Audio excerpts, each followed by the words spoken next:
Welcome everybody to the stream. My name is Jose. If you're new here, I'm a Yondan in Kendo, and today we're going to be watching some Kendo videos and talk about Kendo. And I think I am feedbacking, so hold on, give me 1 second. Okay. If you're here, please let me know you're here so that way I can say hello and I know the chats are working. If you don't know this, I am streaming from Twitch and YouTube at the same time. So whichever platform you prefer, you can go there. For what I hear, the chat in Twitch, it's slightly better than the one in what's the word in YouTube. So I'm having a little bit of technical difficulties. I'm trying to see if I can log into the chat real quick because I have a different application and for some reason it's just like, give me 1 second, please. How's everybody? How was your week? Did you get to do any Kendo this week?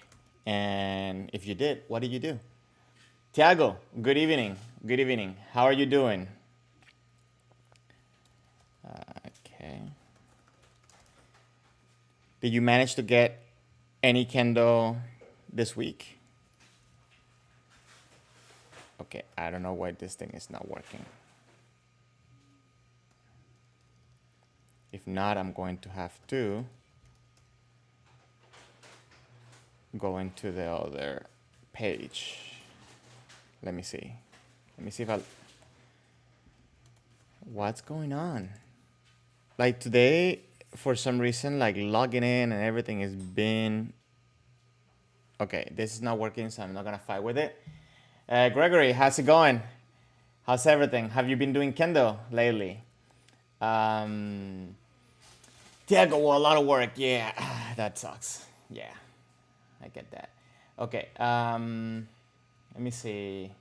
And okay, it seems like the chat from YouTube, it's definitely going into Twitch.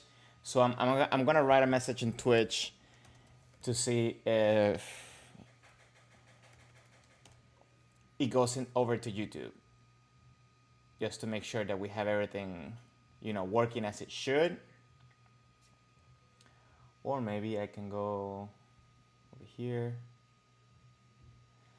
So I'm afraid a little bit because I know that I created an event, and the way, like, this website is weird because I created an event to stream for both YouTube and Twitch, but it seems that now that link is ineffective because I'm having some connectivity issues. But anyways, let's get going. Let's just get going with the stream. It might take me a second to catch on into comments from both sides, but I will do my best. I promised. And also, this light should be on, right? Let me see. That should be better. There you go. Aaron, welcome to the chat. You get a little bit of Kendo each week, and you have a friend or two that you practice with. So you get Kendo with your friends, or is it just that like you go to regular practice at the dojo? That will be kind of one of the suggestions that I made a while back when I was doing a stream regarding preventive of transmission. I suggested that maybe if we have like a Kendo buddy that you take care of each other, and you maybe practice with that person for a month, you get tested and so on, and then you can rotate with somebody else. I think that will be an alternative to but also depends on the availability of space and dojo and so on. So I know every dojo is going to be a little bit different. Jan, good evening. Good evening. That you okay? So I'm having a little bit of trouble with the chat. So jumping over from Twitch and YouTube for me is going to be a little bit of a challenge today, but we'll get through this. We'll get it done. Okay, so one of the things that I kind of wanted to do today, let me just fill you in. I kind of wanted to chat with you a little bit, talk some Kendo stuff. I have some videos that I chose based on some suggestions that you guys have given me. And what I did, the plan is I want to do a comparison from Hachidan to how they were back when they were competing in the old Japan. So I chose Furukawa and Miyazaki, especially because it was an easy video to find Furukawa and Miyazaki fighting against each other. I couldn't find one fighting against each other before Hachidan, but I found like, like I think cool videos from each side. So yeah, that's the plan for today when it comes to the videos that I want to share with you. Gregory, you said unfortunately not for a while. Wife and yourself are still playing it safe because we have a new. Oh, congratulations! Um, yeah, I mean like this thing is crazy. So yeah, I can't wait for these things to like be done and we can move forward to, you know, getting back to regular kendo. I did get practice this week. I did very short Keiko, and let me tell you, I felt like so stiff. And I don't know if it was because the excitement of doing Keiko and then like, like overly shooting techniques or so on. I don't know. Yeah, I definitely don't feel like my regular Keiko. And although I see that's I've been doing some improvement by the way that I've been thinking, I feel like I'm also lacking a lot, and I need to get back on the horse on that. So, Aaron, you have a small dojo, but only about 3 of you get together right now. Okay, well that's good. That's definitely useful, and that's definitely something that you want to keep practicing. Guys, let me know how the volume is because I see like sometimes I feel like I'm peaking. Maybe I'm too loud. Let me bring it down a little bit. So hopefully that'll be good. Um, okay. Another thing I wanted to say, I wanted to ask you. I don't know if anybody that speaks Spanish is here yet, but a few people have been asking me to do maybe this type of streams on Spanish. So if you're here, please let me know because I would like to get in contact with you to see if we can organize maybe a time on the stream that's going to be in Spanish, maybe a separate day, and we can do something specific. I don't know. I kind of would like to get your feedback if you speak.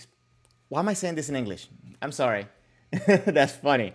Pero, okay, let me just make it sure. Si alguien habla español que esté aquí en el stream, déjeme saber, porque quiero hacer un stream dedicado a español. Entonces quiero que trabajemos eso juntos. ¿Ok? Déjeme saber para ver qué día será lo mejor, qué hora y eso. ¿Ok? Ok, done. Anyways, I do have a question for everybody, and I kind of want to just get a little bit of your feedback from it, like and some of the mentality with it. And that is, what's your attitude in Keiko? How do you? Oh yeah, I have a guest. If you, yeah, that guy. So if you hear some weird noises and so on, it's him. I promise. But yeah. So I wanted to ask you guys what is your attitude? How whenever you do Keiko, what's going through your mind? What are some of the things that you have, that type of personality you have whenever you're fighting somebody? Especially, like overall, I kind of want to get like an overall personal attitude because, it might change if you're, going against somebody that's lower ranked than you are, somebody, higher rank, somebody you're familiar with. So, but like overall, like what's your mentality? How do you approach Keiko? I'm interested to know and your kind of like your feedback. Let me check that I don't have any messages that I didn't skip. Okay. Okay, so yeah, both messages are going from YouTube to Twitch. So I can stay in one chat and just get the answer from both. So awesome. I think I can move on to the first video. So what I'm going to do, I kind of wanted to show you a video from Furukawa sensei and then another from Miyazaki. They're going to be, the Miyazaki is a little bit longer because there's a few more fights. So I kind of wanted to see what type of details do we see, what type of techniques they do, how do they express their kendo, and then to see them in a Hachidan tournament just to see what type of differences have they made, like what adaptations and so on. So I don't know. I thought it would be interesting. I think I can start sharing the first video. Let me just make sure I have the screen set up. And please let me know if there's any volume problems and so on. So let's see. Okay, I don't know, for some reason, like my camera right there. Okay, let me just make sure everything's set up right. Okay, I need to change like the, how does it look in the regular one? Okay, that's fine. Perfect. Let me set up the video. 1 second, guys, please bear with me.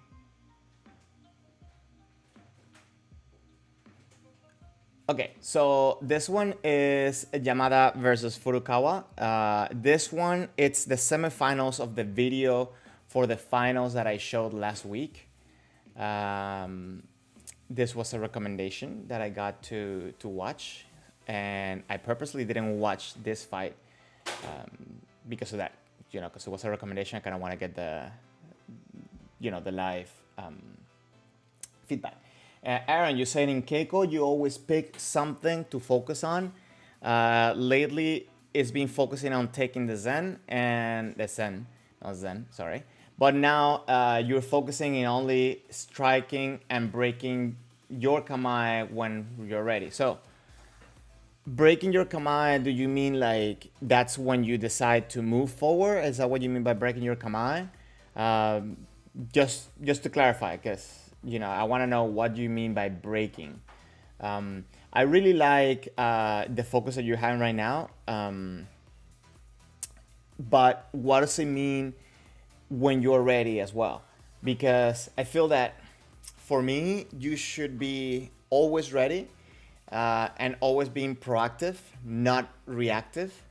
Applying pressure and always with intention forward, and that's one of the things that actually I'm working on right now. There's always having that intention forward, and I watch a little bit of my last Caicos that I've done, and one of the things that I want to add on, it's, and I've been talking about this in previous videos, in the streams and so on, it's the use of the left leg, the anchoring of the left leg, pushing forward in order to create power.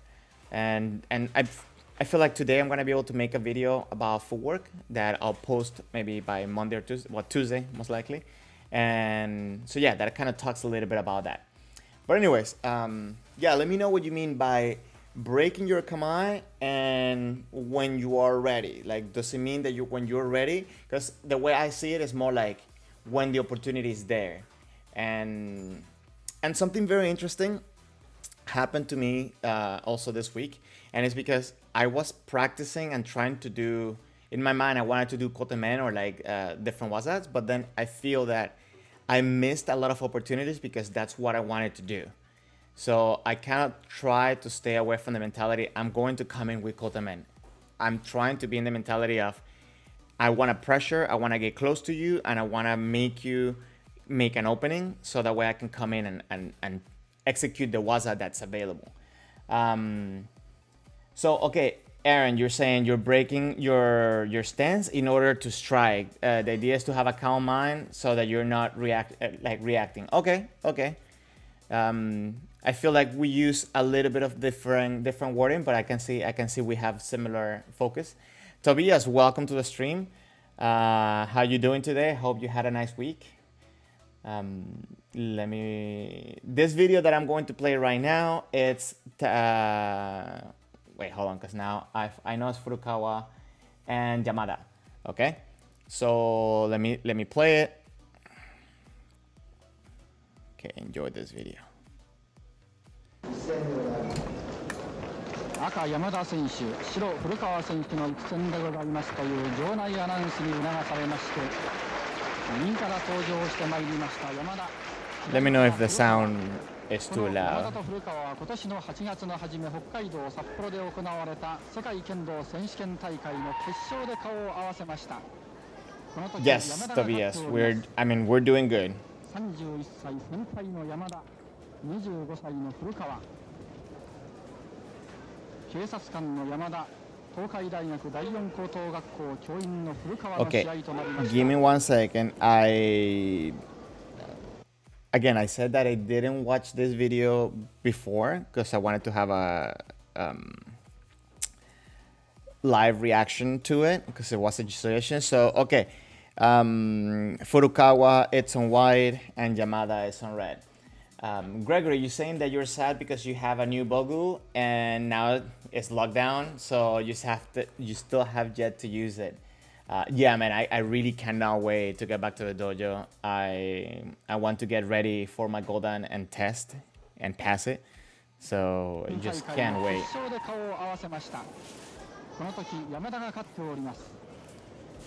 31歳先輩の山田、25歳の古川。One thing, and I'm sorry I stopped this again, but one thing that I kind of want to start with today's, I feel it's starting technique. Last week when I was talking about like old Kendo and new Kendo, someone made the comment, Arthur made the comment that Kendo has become more athletic, right? So the technicality of it kind of has faded a little bit. Not that Kenshi nowadays don't have technique, right? But it's just not the same execution, and it's been favoring more the athleticism. So I kind of want to see what type of techniques do we see here, and we can implement, we can start studying so we can practice ourselves. Okay, so let's see. 警察官の山田、東海大学第四高等学校教員の古川の試合となりました。I feel like a lot of people try to do this type of thing where like they move the Shinai, but not really understanding the purpose. So let me know if you do it and why do you do it? Why do you move the Shinai? If you do.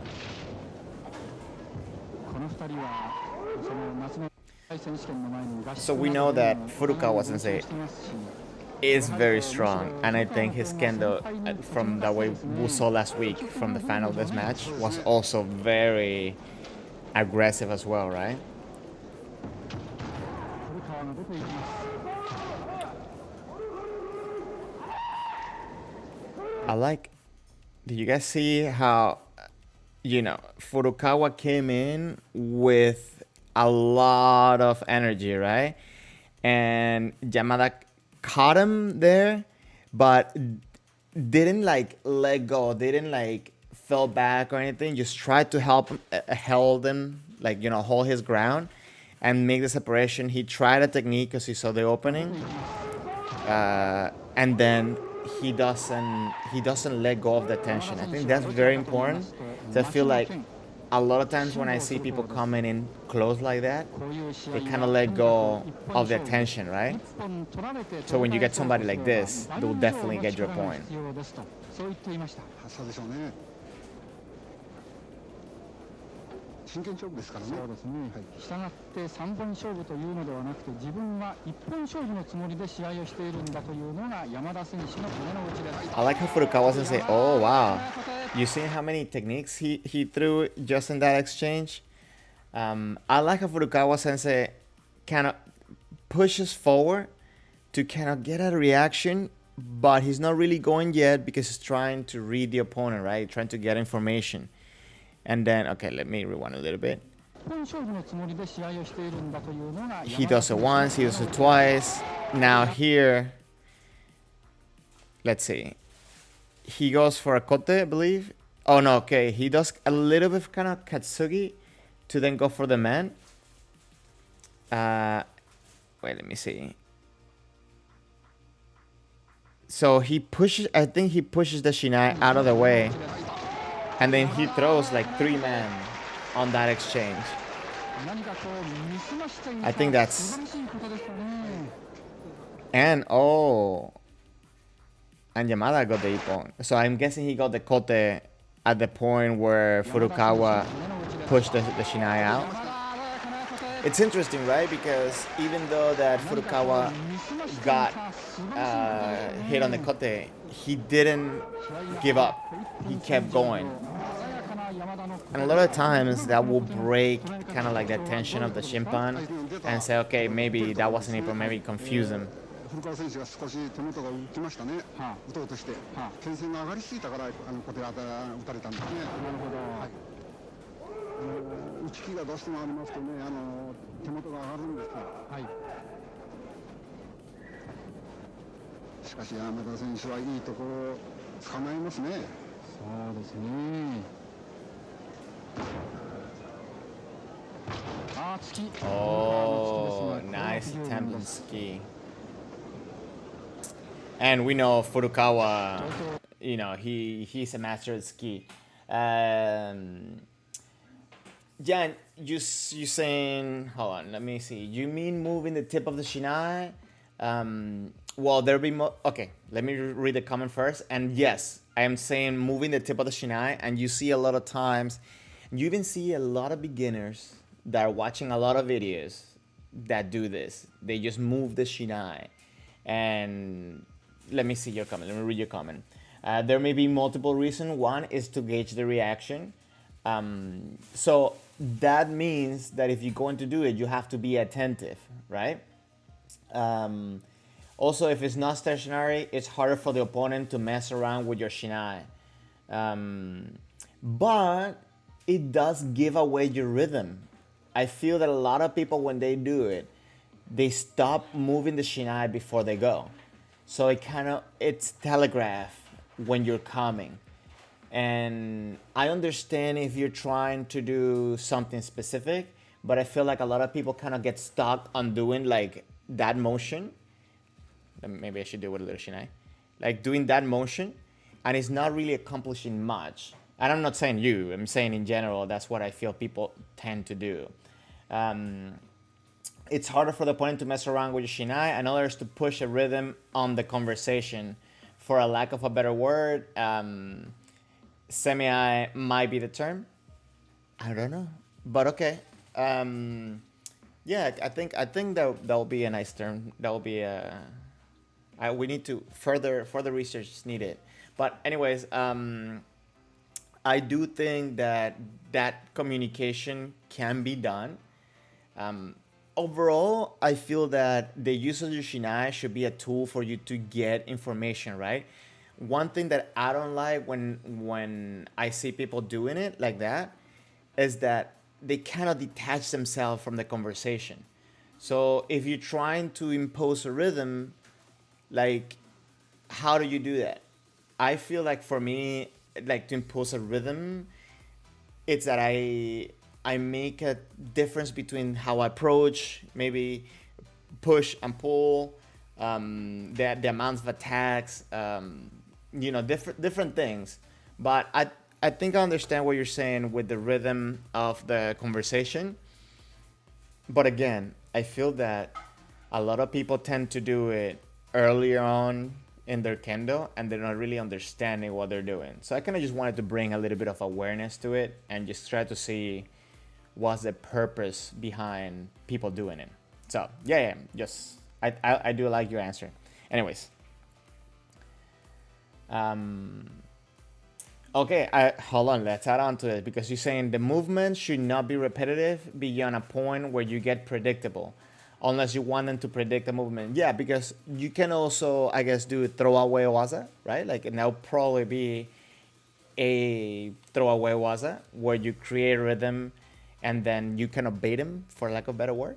But okay, I can understand what you're saying. Let's see if Yamada does it again, because he was the one doing it, right? なかなか多彩な攻めをしますね。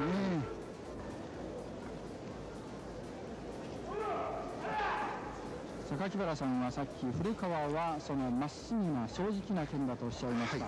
山田選手はどうなんですか？もうできておりますね。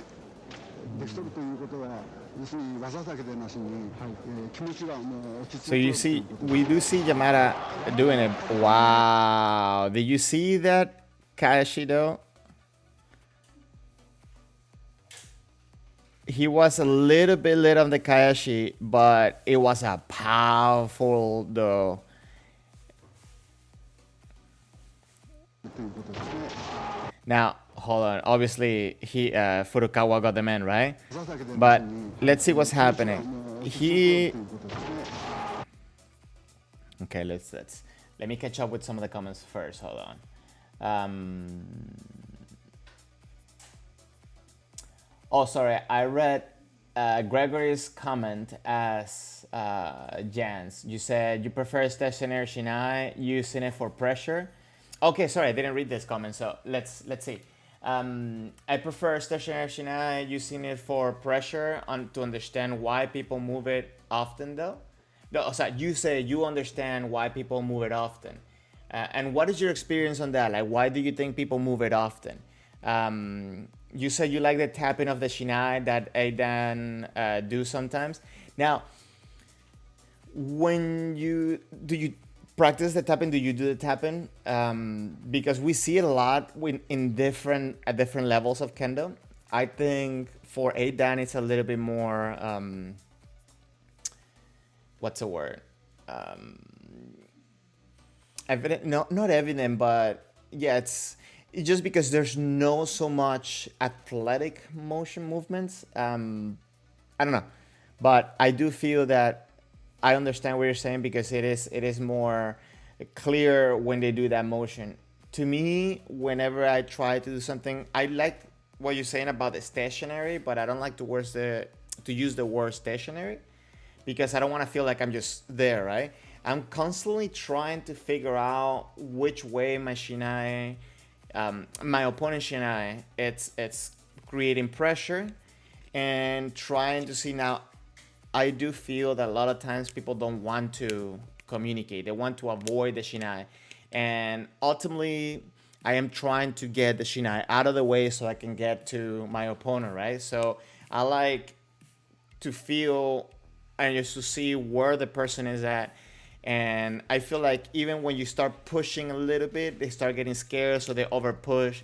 So it's a big repertoire of techniques that I feel that we need to practice and we need to study. And those are the type of things I guess we can do with social distance, right? Because we don't need to really put on Bogu to kind of start learning that communication and practice those type of techniques. So yeah, and you're saying the movement should not be repetitive beyond the point where you get predictable, unless you want to predict something. I read that before. Gregory is saying nice man. Yes, and we're gonna break it down in a second. Jan, with stationary, Jan is saying to Gregory, with stationary, you mean the Kensen is non-moving? Will you do same against Jordan or Niton? That's actually a very good question. I think Jordan and Nito are a very interesting experience to practice seme, because obviously there's no contact with the sword, and there's a little few you have to be more aware of the distance, especially your own distance and how much they can attack, right? But yeah, I think that's an interesting question. Gregory, you're saying that personally you don't tap or move your Shinai like that. You see it as a conversation. Yeah, I think I understood what you said with stationary. I know sometimes we get picky with words. We're not going to be splitting hairs today, right? But I think I understand. You want to say maybe a fluid Shinai in front of you? Yeah, because I think a lot of the times we get,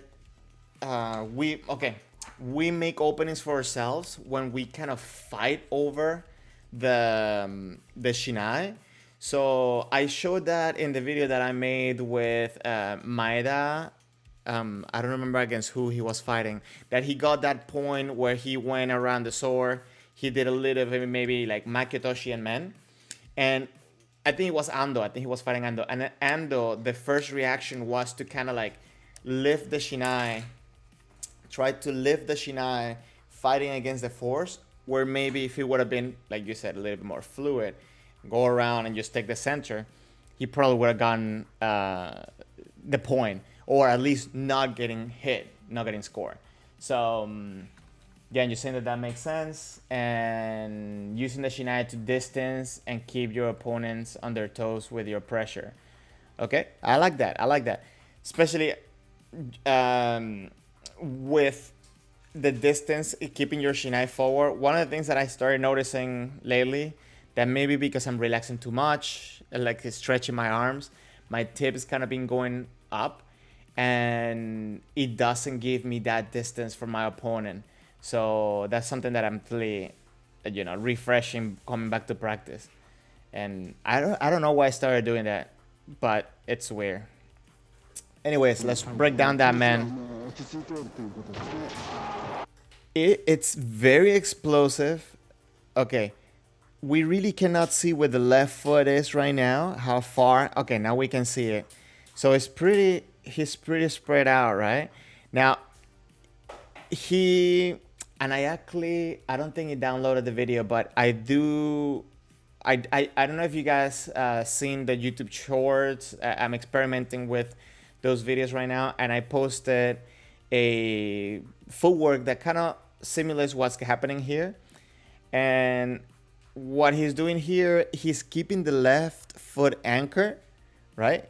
And then the right foot is kind of setting up like an off timing. So here, maybe Yamada decides to go forward a little bit because he thinks that, okay, at this moment he's gonna bring the left foot, right? Maybe. So, oh no, okay, he actually decides to go back. But I think it was too late because he immediately was already pushing. He was already in motion as he stretched the right foot forward. So that gave him that good distance.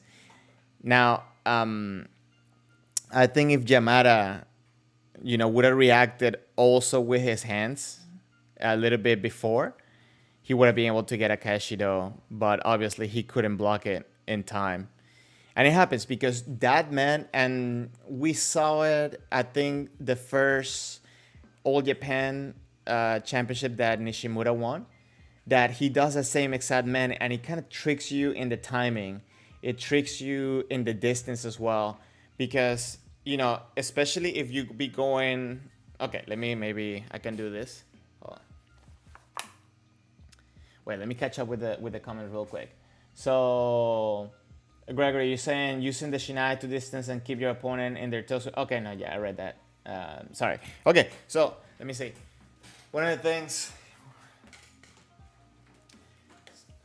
I maybe need to put like a light here, but I hope you can hear me. Let me know if you can.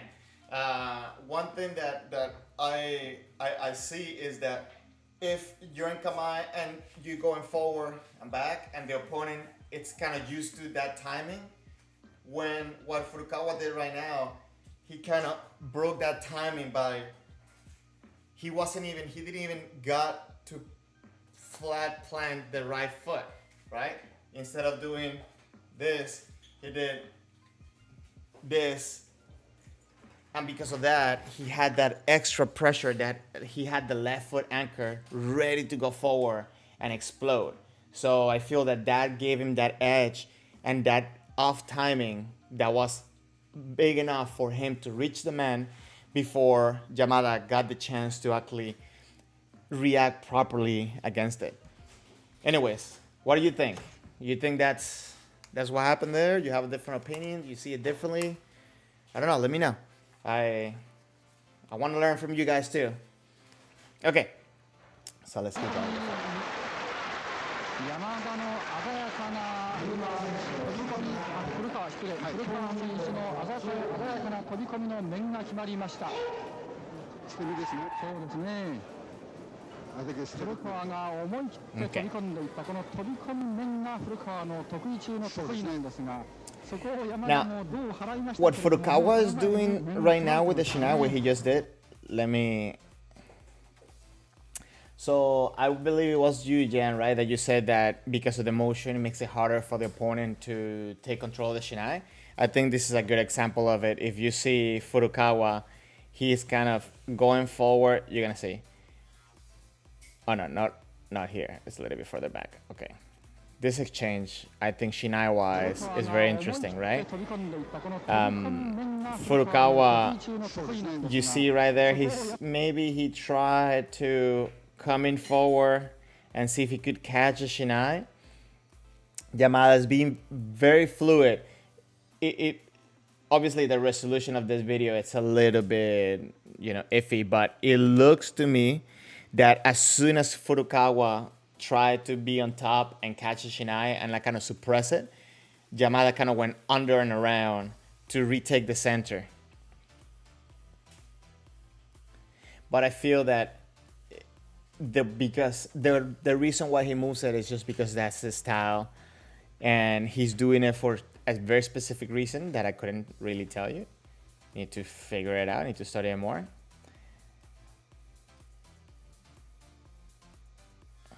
Now, look at the left foot. Oh, come on, stop. Okay, hold on. Look at the left foot as he goes forward, right? So, hold on, let me go back a little bit. Starts going forward. The left foot is engaged. He kind of pushes back with the right to, close up the distance of the legs. And he moves the left foot forward because he has the distance. At this point, I feel like he was ready to go if he needed to push forward. But as he moved forward, obviously he retakes the distance. Now he tries to push again. Furukawa was keeping a lot of distance, and I think playing it very smart, maybe trying to change the timing of the match. Gregory, you're saying that moving your Shinai more against Jodan to make an opening, you actually point the tip of your Shinai to the top right of a Jodan's Kenshi. Top right where? So yeah, okay.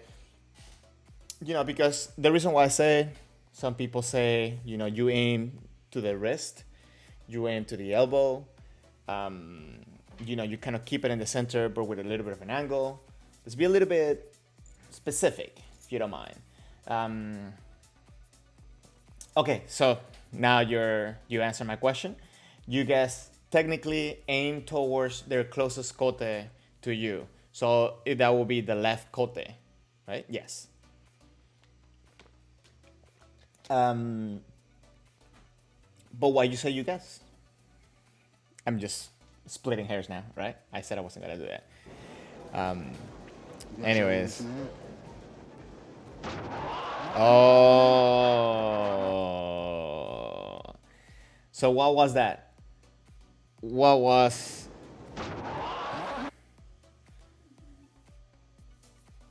So will you say, is this Shikakemen or Dagashira? Right? I feel that Yamada committed. He made him commit, and then he made him hesitate. I feel that around this point right here, maybe a little before, he said, I messed up. So he kind of held back into what he was going to do. Maybe he was trying to go for kote, and then he said like, oh, that opening is not there. And he even tried to go for do. Wait, let me watch it real time. Wow.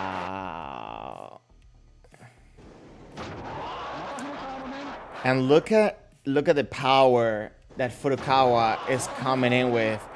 I really like his stability after the hit. Even though that Yamada kind of maybe taps him on the do with I think he hits him with the hands after. Oh no, he doesn't. But anyways, he looks stable. He looks unbalanced, and that's something that I think we all need to practice. So Tobias, you're saying Yamada lifted too early his Shinai, and it was the right moment. What you said it was? It wasn't. Okay, it was the right moment then. Okay, let me see. Let's watch one more time. A little bit of slow motion. Now, this is interesting. Furukawa pushes forward and anchors his left leg, right? Now, Yamada is coming in, right? He's not holding back either. Both of these guys are very confident and very strong. Now, as Yamada comes in, he starts pushing with the left hand to start making the swing.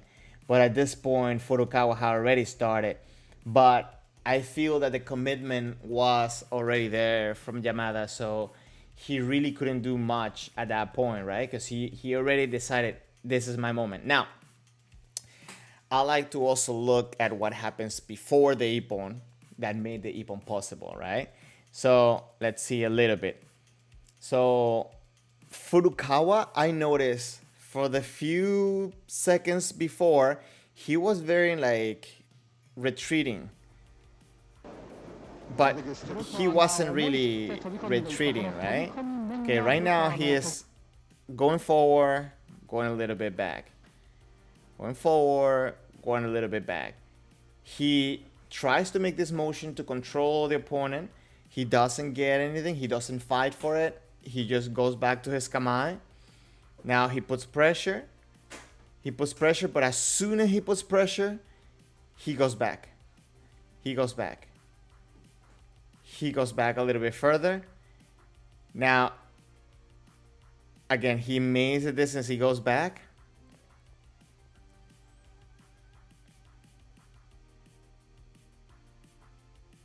Goes back. And then he changes and goes forward. I think that it's a way. Obviously, this is not something that I would say you should do this for testing at all. I don't think this will fly in testing, but as a strategy, because he wasn't, I don't feel that he was reacting. I think he was anticipating the motion forward, so he made the right distance to be in a safe distance from his opponent. And then when he saw the opportunity, he was at the right distance. Instead of going backwards, he changed it and going forward.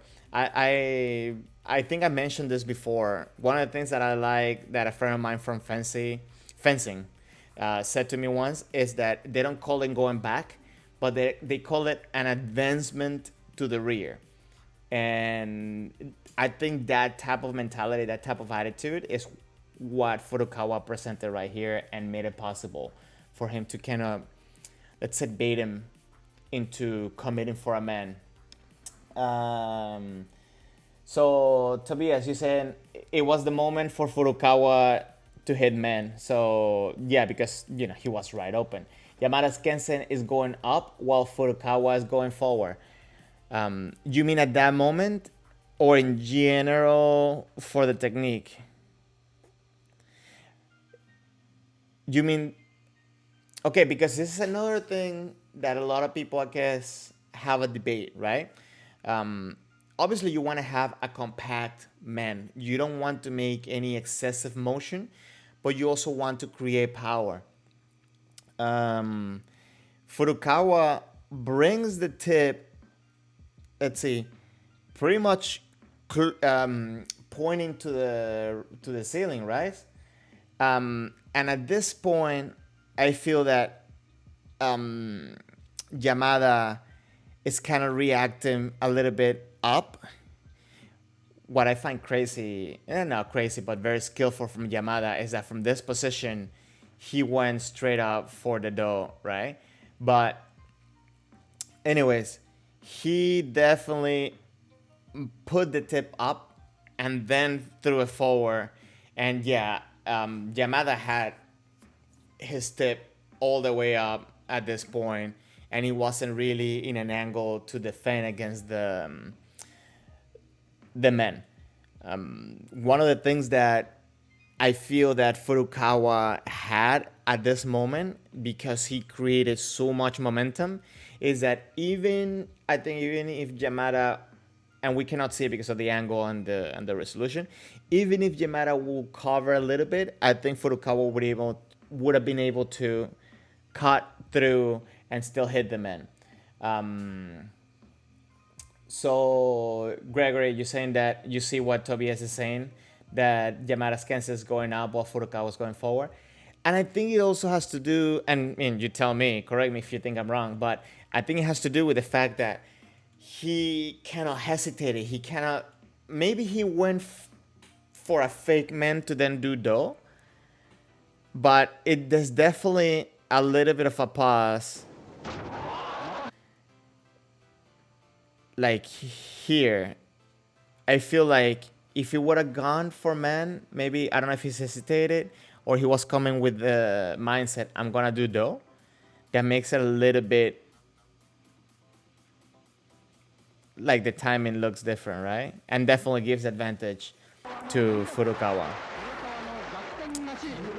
Anyways, let me close that up. Let me start setting up for the next video. So the next video, it's a little bit longer.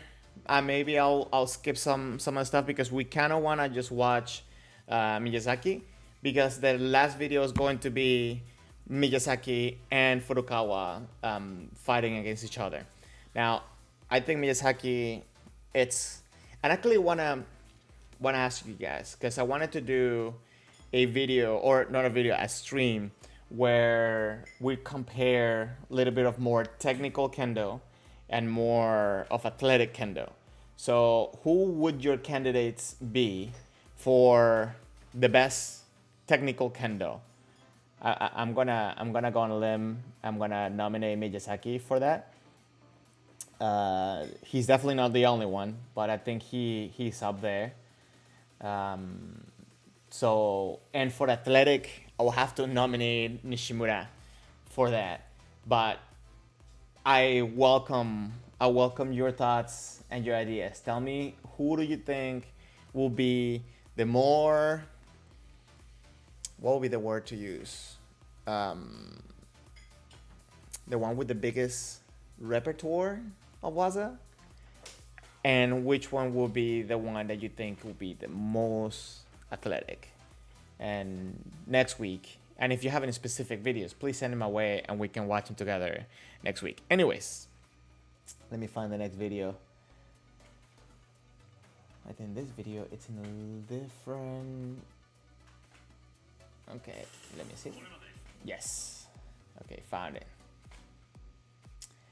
Oh, Teramoto, definitely someone that I wanted to, and last week I asked for you guys to nominate some strong Kenshi, that some people that you think they have good and strong Kendo.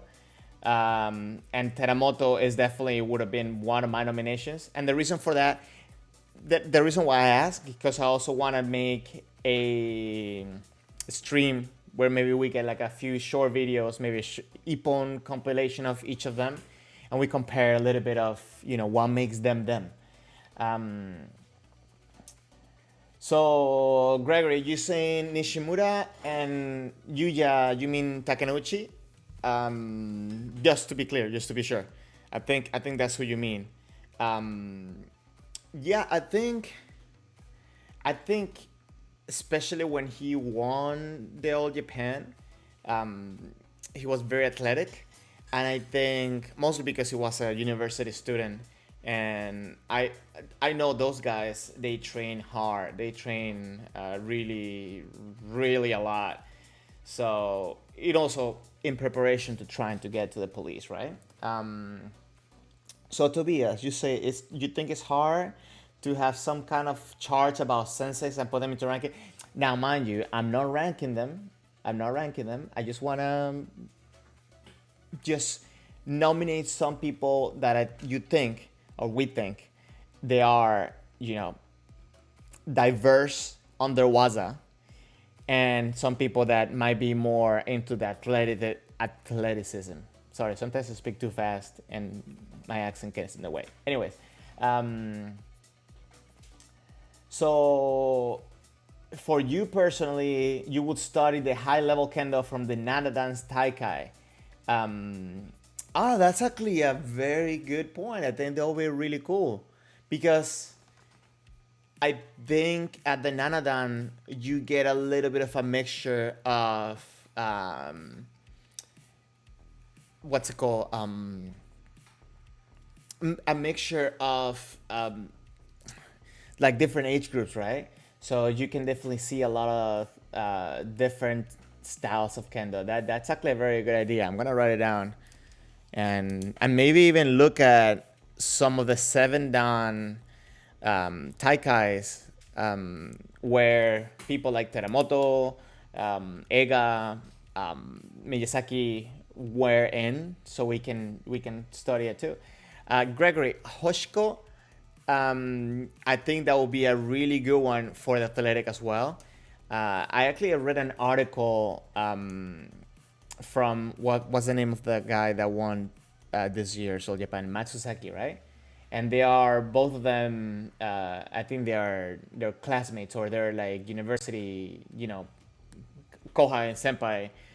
And one of the things that he said is that he feels, Matsusaki, that Hoshiko has high, I think the words he used, like high Kendo IQ, which I found very interesting, to use as an expression for Kendo, because normally I use the words maybe adaptability. You have a big repertoire, but I never actually used intelligence per se as a descriptor of a, what's the word? I never use intelligence as a part of their repertoire or a part of their skills. It's interesting because I do see it, and it's not something that I ignored before, because I do think that, for example, adaptability has to do with, let's call it like Kendo intelligence, and maybe that's a bad term, but I think it's interesting because maybe he's not only athletic, right? But he's also intelligent, for lack of a better word. So I think maybe I should also be looking at some of his matches, like throughout the past few years. I do want to keep watching him because I think he has a lot of potential. So same thing with Iwabu. I don't know. Anybody knows what university Iwabu is from? Because I think he had a very. I really like the kendo he has and what he did in the All Japan. So yeah, Tobias, you're saying you would think about situation where senses have their Shiai or Embu. The Nanadan Taikai is a special selection Taikai by the Senihon Kendo Renmei. So yeah, I mean, like, definitely that's something that I'm gonna be looking for, and we'll be watching some of those.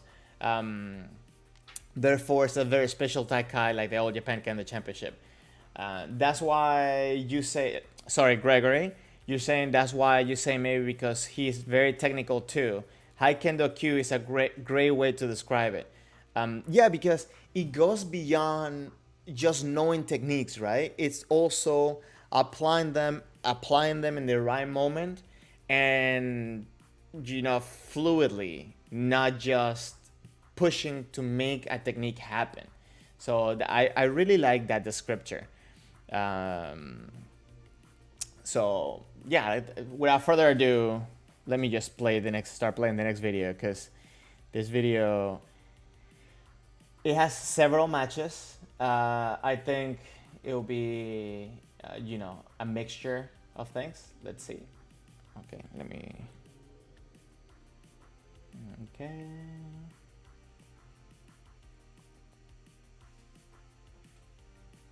Okay, can you guys see it? Yeah, you guys can see it. Let me just make sure this is big enough. Okay, it should be good. これまで誰も成し得なかった全日本選手権大会4度目の優勝に宮崎正弘が挑んだ。 I think throughout this tournament they followed Miyazaki. 相対する決勝の相手はダークホースと目されていた成長株の原田悟。延長にもつれ込む。 Let me fast forward. Okay, so here are the participants. 佐賀の稲富、北海道の映画秀幸、青森の So Eiga is here 神 too. 奈川の宮崎正弘、そして東京の川原の8名。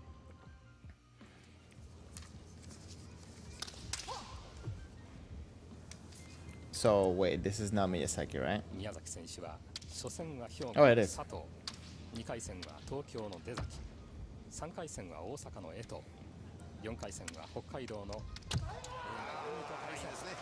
はい、入りました。高畑が3本が出ました。まず1本と。 Okay, let's see what happened there. Let's see that man real quick. Let me see something. Hold on. Yeah, and you're saying, do you guys also sometimes get the impression that waza has become a bit forward frowned upon in general? When people are asked in interviews what their special technique is, and then dot dot dot. Let me see. Is it because in Twitch is complete? Oh yeah, it caught the message in YouTube. So okay, the whole message is when people are asked in interviews what's their special technique, is they always almost answer the Banawaza because this seems to be the most acceptable answer. So I really haven't watched maybe like that many interviews, Jan, to be honest, but like maybe that's interesting. I mean, for me, I guess like degote, for example, it's a risky technique, but it's also a very, you know, effective technique as well. Degashira, man, like it is for me. It's kind of like a very visual thing. It looks good when executed properly. You know, like, so I can see how a lot of people may have the Banawaza as their favorite technique. But what do you mean by waza has become frowned upon? Because I feel also there's a balance when they're answering, because if they say, "Oh, men is my favorite waza," it's not really, you know, there's many approaches to men, and I think the right question would be, "What's your favorite approach to a technique?" I guess, I don't know. Jan, you're saying that this is not only about interviews. Okay, I feel like there's more. So, you know, let it out, let it out. You're saying, but if you ask that question, perhaps you don't know what I mean. Which question? The one that I asked, like, what's your favorite approach to a technique? I mean, it's a complex question, right? It's like when you're gonna go to like if you go to an interview, when you're asking somebody, you know, what's your favorite waza? For example, out of the back, I will say men, right? Because for me, men looks good. It's a waza that it's like decisive, is visual and good enough for the chimpan, and you know, it's, I guess, like it's the dominant waza, but that doesn't have that much flavor to it, right? I don't know. Gregory, you're saying you see what you're trying to say is like avoiding being a one-trick pony. It's generally better to have a full amount of waza compared to having a special go-to waza. And yeah, I mean, listen, we are creatures of habit. So we tend to fall into repetitiveness and patterns. So there is some things that you're going to favor more. For example, like one side that you dodge more than the other one. One side that you like to go through after hitting kote. Or maybe favoring taetari and hikiwaza. So that doesn't make you less better, or is that a word? Sorry. It doesn't make you less by saying, okay, yeah, I like to do taetari because, you know, we do have habits. That doesn't mean that we cannot do and practice all this other stuff, right? Gregory say it's better to be well-rounded than to use one or two waza, especially for high-level kendoka. And listen, sorry, I don't know what's happening with me today, but technically we only have 4 waza, right? So we have men, kote, tsuki, and do. But I guess what makes, you know, kendo flavorful, it's all the things that we can do to get to those places, to the men, the kote, do, tsuki. And that's maybe also some of the things that have been affecting the technique aspect and the athleticism, is because when you watch tournaments, right?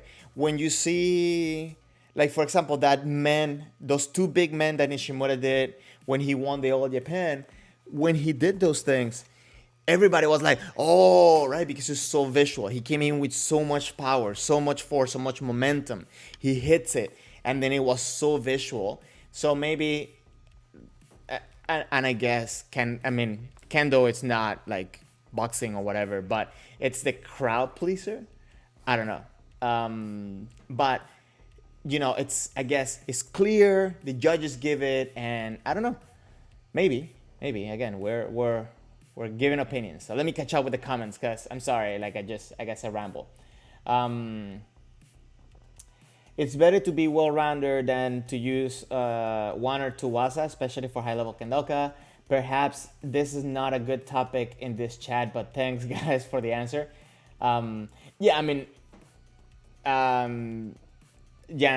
Hopefully we can make any topic good in this chat. But what do you mean? Like, I think it's a good point. Like, it triggers a lot of conversation and a lot of thinking, right? And a lot of assumption too. But we definitely, I enjoy it. So please keep bringing it. You're saying, where do you hail from? Where hail? I'm guessing where you come from. Where you from? Tobias, one of your Kendo friends told you the one dojo his sensei and Eidan had only 3 waza: men, degote, and kote suriage men, and men kae shido. Of course, he could do other waza, but he had these as, and let me go back to YouTube maybe, because it cut the, okay. Oh no, you cut the message. And then you say, okay, so he has this as the strongest waza, and he could use them nearly every time. And again, it could be that also people have preferences, and also body types. For example, there's some techniques that I know for my body type, it's not that I cannot do them, but they don't come out natural for me, right? And I can only use them in specific situations, and maybe because I haven't practiced them enough.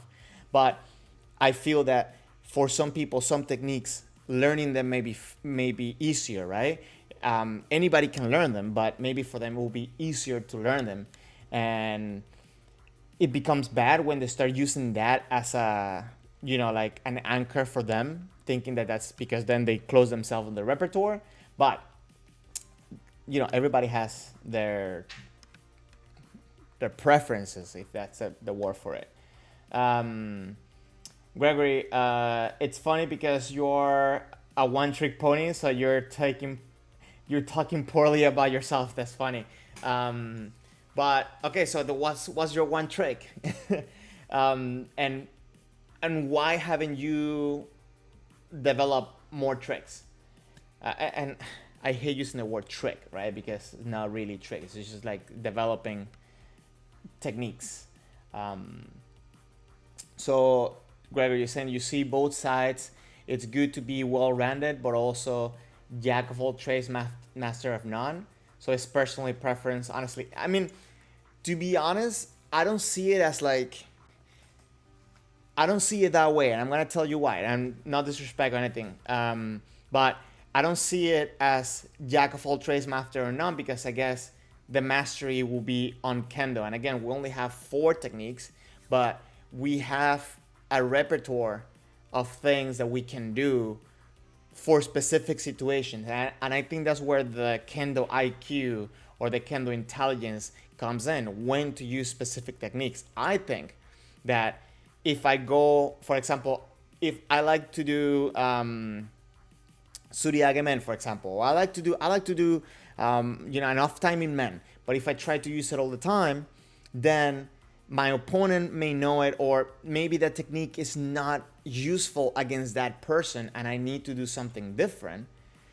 and I need to have that repertoire in order to adapt to the situation. So I think all the techniques, should be practiced, should be studied, and we need to get to a point where we don't have to think about doing them and just let our body do it, I guess. Jan, you said, sorry, but you think that having found target area is not the same as having your techniques. Yeah, listen, again, that's what I said. Technically, we have only 4 techniques, right? We know there's, when it comes to technique, we have a broad repertoire. But I said that because, it's part of Kendo. And when people are giving the explanation of, oh, what's your favorite waza, right? People tend to see it like men, kote, do. I get it. It's a target. I misspoke. But what I was trying to say is, like, whenever you're being asked what's your favorite technique, what's the legal word? That's a leading question? Or no, that's I forgot the word, the legal terminology for it. But it's a hard question to answer because I don't think I have a favorite waza to do. I have a favorite waza to watch. And again, like, and you guys know this, like Iman, watching Iman, practicing Iman, or Degashira Man, I like to watch that. But I try to not come in with, it's my preference, so I'm going to do this. So I like this, guys. I like the conversation. So let's keep this going for a little bit because I find this very interesting. Oh, Tobias, you have to go. You are very busy tomorrow. I'm sorry you have to go. Thank you for passing by. I really appreciate it. Please, you stay safe. I'll see you next Sunday. Next Sunday is Easter Sunday? Oh my God, I'm like lost completely. But yeah, thank you very much for passing by. Stay tuned. Let me know if you need anything or I can do anything for you, okay? Have a good week. Jan, you said, Greg, any other answer would seem very strange. You can only do ski but not do kote or man. Wait, what was the question? I missed that. Okay. I'm guessing, Jan, you're replying to the jack of all trades, master or none comment. Let me see. Any other answer would seem very strange. Catch me up because I kind of lost track on that. Sorry. Aaron, you need to have more than one strong technique so that you may threaten it, treating it in more than one way. If you only have one, you have the one technique, it will be easy to defend against. Yeah, I mean, okay, so when it comes to techniques, we have shikake and ojiwasa, right? And there's a broad repertoire when it comes to that. I guess we can sit down and say, okay, like this one is my favorite. And that's why I'm saying that whenever in a seminar, in an interview or whatever, somebody asks somebody, what's your favorite waza? You're not really getting any information from it, right? Like you're not getting that much, you're not getting that much knowledge from it because as it is, it's a very tricky question to answer. Okay. Gregory, you said that you replied that your trick was men, and that was the comment that Jan was replying to. Okay, I understand. Let me catch up. Let me see. Okay. But yeah, I mean, like, guys, I think a lot of this, it's opinion and it's, technicalities. Whatever I think doesn't really matter at the end of the day. What we want, obviously, is be better in Kendo as we are identifying. We need to have diversity in our Kendo. One of the biggest things that I've been pushing for a while, that I've been pushed to do lately, it's Rensoku waza, right? You want to have Rensoku waza, continuous waza. and that doesn't mean, okay, I'm gonna do kote men men men men kote men men like in one shot. That means just also that also means just to pay attention and to shoot your waza, or to do your waza, execute your waza when the opportunity is there. So not to say, okay, I'm gonna hit one time and then immediately say I'm gonna go back to kamae. And for that, we definitely have to have diversity.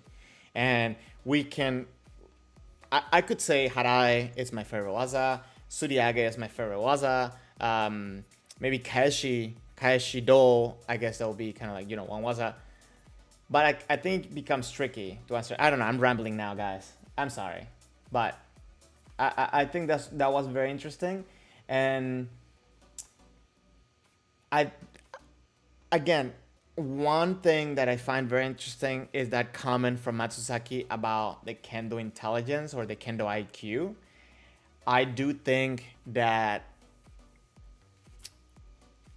having that repertoire, just think about this as like language, right? And as a matter of fact, it's interesting enough that research-based people with a higher what's the word? You see, like now I'm all over the place. But people with a higher knowledge of a language tend to what's the word? I'm sorry, I'm making a fool of myself with that, but tend to have a better scoring. I can't remember the research itself. Like it tend to show better intelligence or higher intelligence. So kind of you can transfer that into Kendo when you have a vast repertoire of techniques that you can execute. That will give you a higher intelligence, right? That will give you a better performance overall. Like you may be lacking on some athletic areas, but because you have the technique to get you into and out of a situation, I think that what makes it better for you. I don't know if what I just said makes sense. I hope it does. Don't hate me for it. But anyways, let's keep watching some Kendo. How about that? Okay, so I believe Miyazaki's on the red. Let's see what happens here. And let's talk about repertoire. Let's talk about diversity of technique. How about that? So right away I can notice from Miyazaki that he's playing with the distance and the pressure, adding pressure, taking it away. Now on this time when he decides to commit, he comes in suppressing the Shinai, and he takes that moment, anchors the left foot immediately, and because of the reaction that the opponent had, he shoots straight forward for the man, and he's able to get it. And I guess the technique here, we can actually see it this way. I think this is fun. The technique here would be him suppressing the Shinai, because then the target area is the men, right? How about that? Because we can identify technique, and I like what you said, Jan, earlier, target area, because men can be a waza, but men can also be the target, right? A few comments. Let me catch up. Jan, you said about 10 years ago you used to dislike Rensoku waza because you thought you should strike once and make it count. Ippatsu. But you changed your opinion. Okay, what? Now you're talking my language, bro. Why did you change your opinion? Let's talk about that, because a lot of people have that mentality, and I'm not saying it's a bad mentality to have. Everybody has their opinion, right? But what made you change from what you call it, ippatsu, into preferring or liking more Rensoku waza? Gregory, you're saying that Jan got cheeky with you and say any other answer would be weird, but you disagree. You know, people in the Southeast and Southeast United States Federation, Kendo Federation, their main waza is kote or do.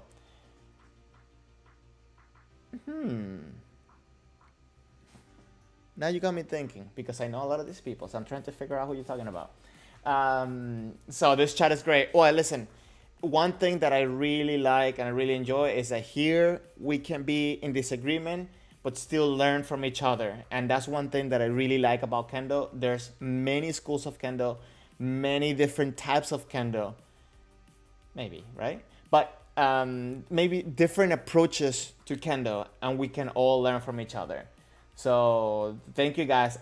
I cannot say it enough. I cannot say how much I appreciate everybody passing by and talking to me about Kendo, because you keeping me motivated on studying more Kendo and do better Kendo. So yeah, thank you very much. I wanted to just take that time to say that. Let me see. Okay, Jan, you're saying interesting. You didn't put it very well. Of course, you can always name multiple waza. Tsuki will be weird though. You agree? Wait, hold on, because I know sometimes I say Tsuki weird. So let me just say it slower. Tsuki. Okay. Jan, you're talking to me? Yes. You think that Shikake and Oji are groups of waza? Yes. The Shikake and Oji. Is there anything else? Like, just to confirm, just so we can all be in a same page. So for example, for Shikake, you definitely have men, right? As a waza, as a technique. For example, what Miyazaki just did will be a combination of techniques, right? Because he did something to come in besides applying pressure, of course, and then he executed the men. And then, so yeah. So tell me if we're missing, just so we can be in the same page the way we see it. Gregory, you're saying you wish you could like the comments. Well, I mean, I guess you can just send a little thumbs up. Jan, you said ipatsu means in one go. If you're able to strike again, that means that you keep sanshin. So ipatsu would be if you go through, you hit, let's assume you missed, but then if you hit again, it's still ipatsu because you kept sanshin. And then, okay, Gregory, what do you mean your Rensoku waza spoke to you? Whose Rensoku waza? What would be, sorry, because I'm catching up with comments, so I'm trying to your Rensoku waza comment, maybe that's what you meant to say. So Jen, you said you wish we could practice together and you could have a good talk over some beers afterward. I mean, I agree. Like it's not what we do. I mean, that's exactly what we do. Jan, you're saying Shikake and Oji is one model to group waza.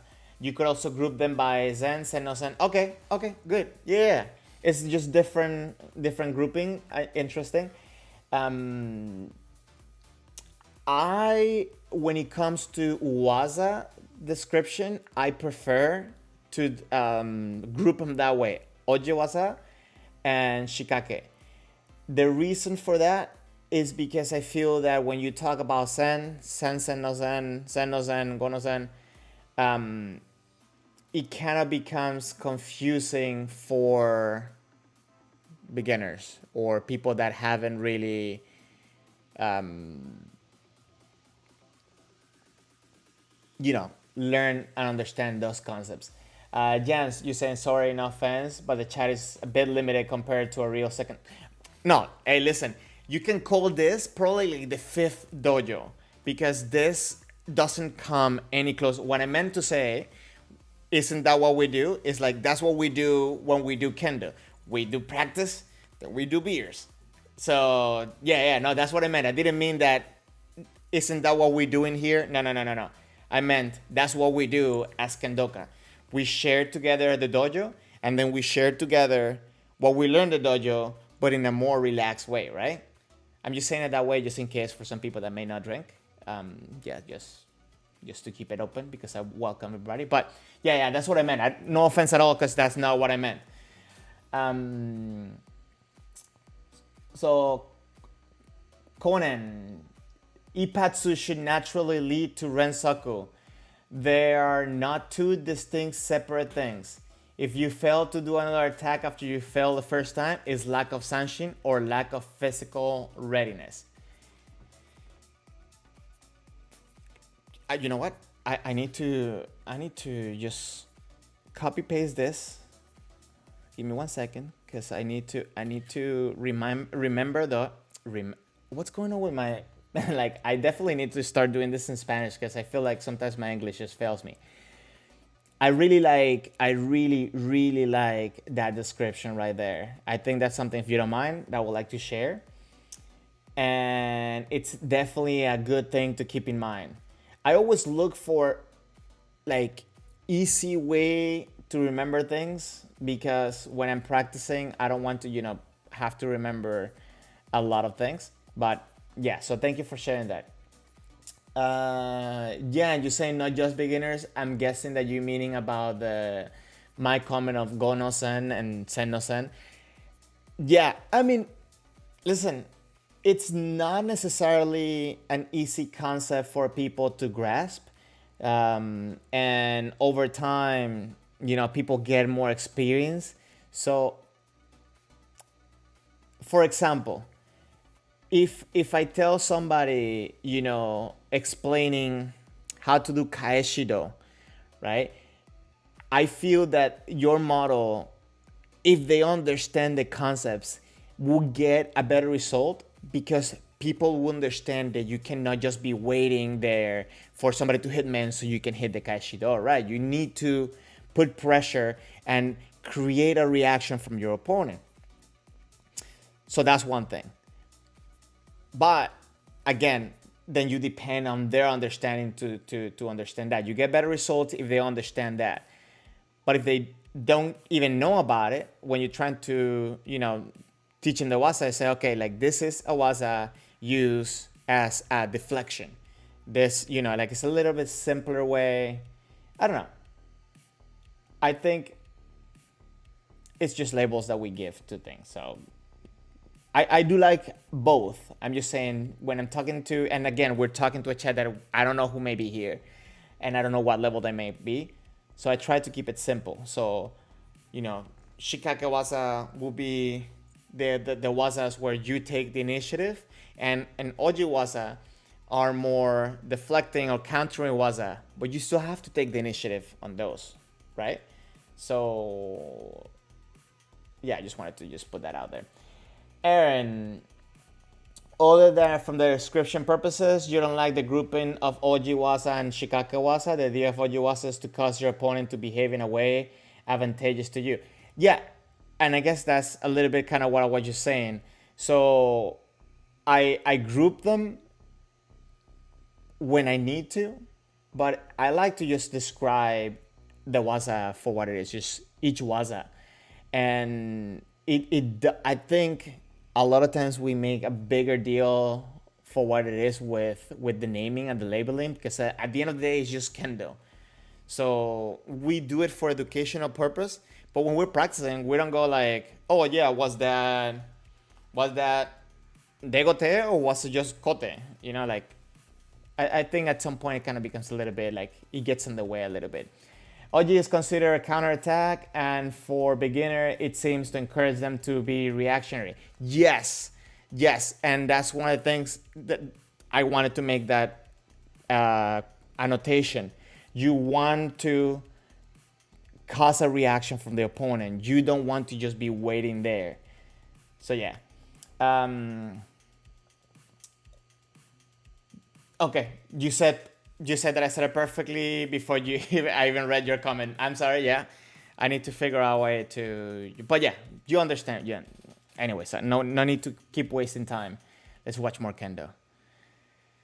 Okay. So we already broke this man down. He came in with a suppressive technique. And you know what?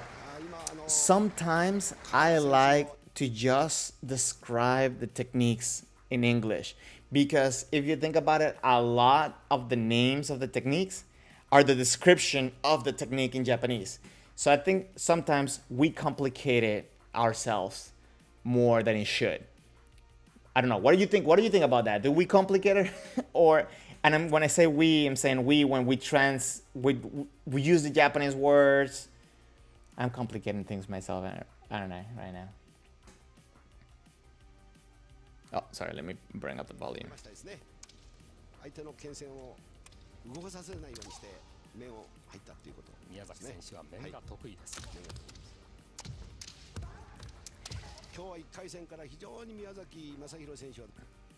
One immensely important aspect of Kendo, one thing that I tell myself a lot, it's pay attention. And pay attention obviously to what's happening there. Don't just stay there in spectator mode.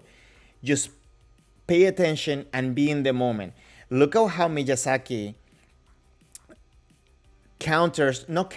reacts because of the attentiveness. So right here he cover and he counters immediately. He tries to keep the center, or he stays in center. Hold on. Okay, he tries to make another waza because he's seen an opening. Maybe he missed it. He's seen another opening. He missed it, but he stays there. He goes again for another one. So, yeah, no, I don't remember if it was you or somebody else talking about Rensoku Waza. And that's kind of what I'm looking at as Rensoku Waza. There is an opening, and he's not just throwing punches, right? He's going for it for real. He misses, but he doesn't get discouraged by it. He keeps going, and he's attentive. He's paying attention to it. Aaron, you're saying the Japanese words tend to get treated as terminology rather than flexible language. You think that describe them in a native language is a great idea. I'll try to do my best, just to make sure that we're clear on what. Oh, that was a nice attempt for the Tsuki. Okay.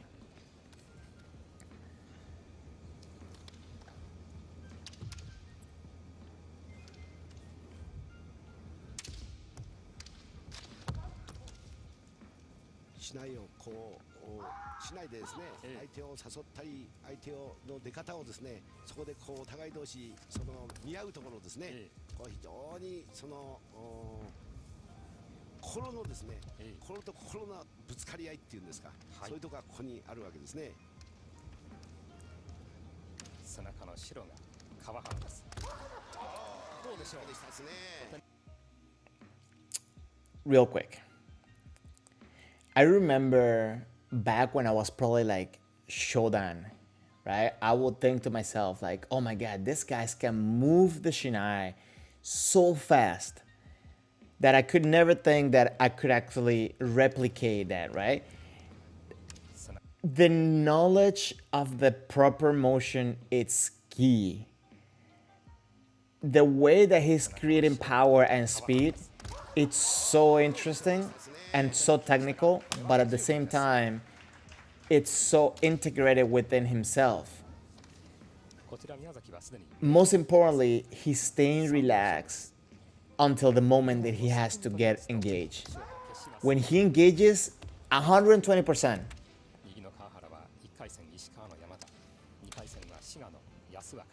3回戦広島の夏目田、4回戦は青森の渡辺と対戦しています。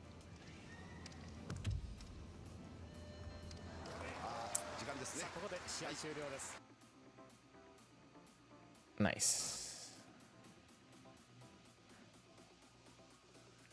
I thought the first fight was going to be Miyazaki and Ega, but it wasn't. I don't know. Okay. So let me just keep going forward.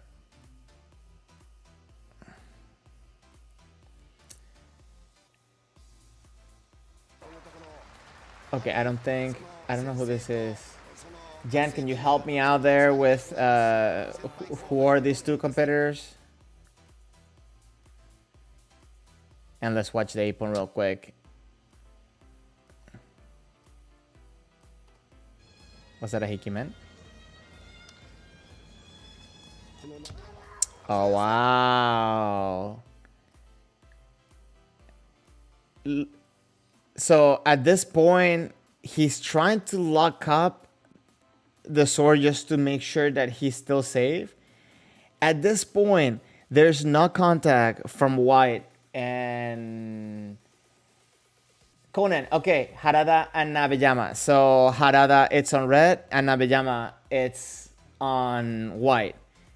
So that's as far as my reading of Japanese goes. So thank you very much. So let me see. Nabeyama is not making contact at this point, and Harada, it's taking in the center. He sees an opening, but mind you, he's not pushing him, right? He looks right now very chill, very relaxed. But then, boom, he explodes and gets out. I think that's just a great execution for any waza. Not to be overly tense right before you execute it. You want to make sure that you are relaxed and you are, paying attention to what's happening in the moment. Okay, so this one is Eiga. Right? Yeah. Jan, you're saying that that's a great point to Aaron. In your native language, German, there is a tendency to treat all languages as terminology. All language as terminology. This leads to the wrong explanation with foreign languages. Yeah, I mean, I think sometimes just because we see it as a name of the waza instead of a description, I don't know, it can get complicated.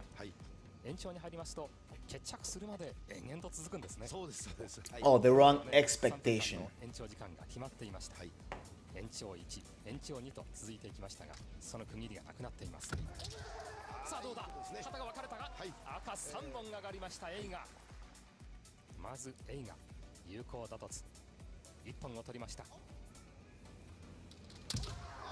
Oh, wow. Tremendous Hickey, man. I think they're gonna do a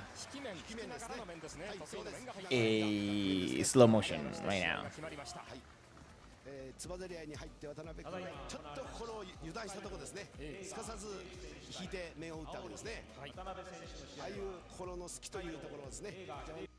Let's see. Wow, look how different he looks. I don't know, to me he looks very different. Oh, this is probably his brother. I was gonna say he looked a little bit wider, right?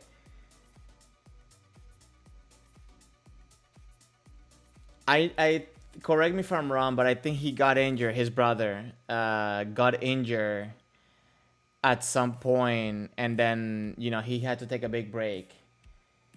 Yeah, Gregory. I think that's his brother. I was about to say he looked kind of wide. From what's it called? From what normally I see Eiga, and then I see the picture. I was like, oh, he looks very different. So I wonder if is the final which Eiga is in the final. I think it's Hiroyuki, but I can't remember, man. I'm sorry. Okay, I know the final. It's Miyazaki, and this is really the reason why we're here. I don't want to keep you here the whole day, right? But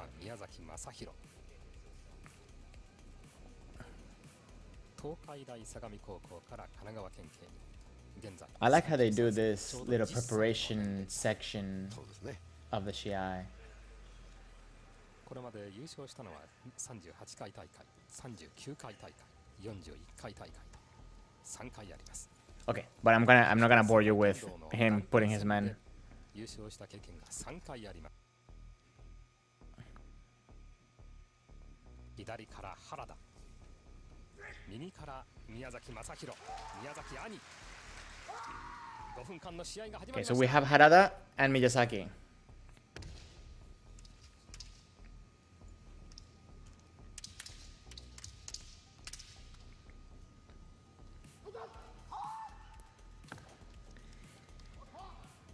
So, correct me if I'm wrong, but nowadays this type of exchange doesn't happen as much like this.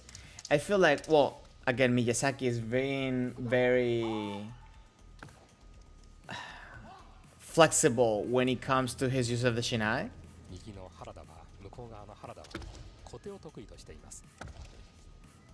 But I feel like that's not the type of thing that we see nowadays so often. 宮崎君はもう原田君が小手が得意だということを知っておりますんで、部活に So they're going to Encho. また原田君は宮崎君が面が得意だということでお互いにそこを牽制し合ってますんで、なかなか思い切った技が出ませんですね。延長に入りました。 Oh, okay. Let's see what happened there, because that seemed very flashy right there, right? So Harada, I believe it was, right? He went for Kote, and Miyazaki went for a Kaeshi men. How many of you here have seen this? Let's call this jumping men. And let me ask you, would that have been an ippon if he would have landed it?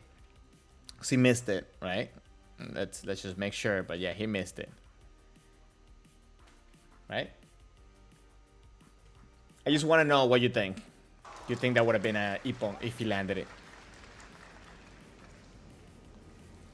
これまでは延長は3分間で区切っていました。延長1、延長2と進んでいました。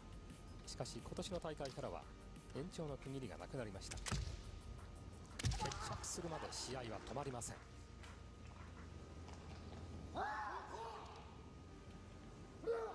両選手ともに有効打突はありませんね。 Oh, that was close. That was close. 何が足りませんか？そうですね、剣戦の有効打突になるですね、剣のところですね、剣がちょっと当たりがちょっと浅かったっていうんですかね。はい。はい。市内がもう少し深かったら一本だったでしょうね。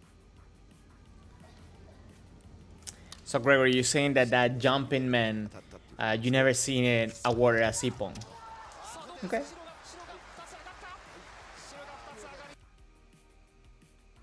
So, okay. Miyazaki, let's see. Oh, wow. That was very subtle. But a great Kaeshi Waza. That distance, that flexibility on the wrist. That's, I think, it's amazing. Artem, good morning. Congratulations. Congratulations for everybody. I'm just going to say we have a new Golden in the world.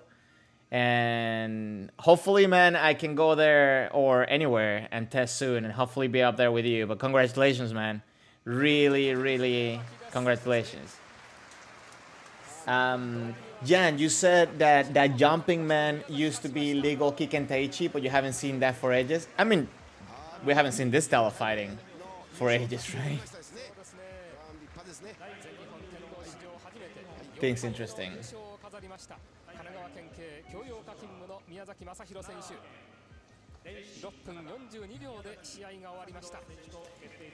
Gregory, you're thinking that it will be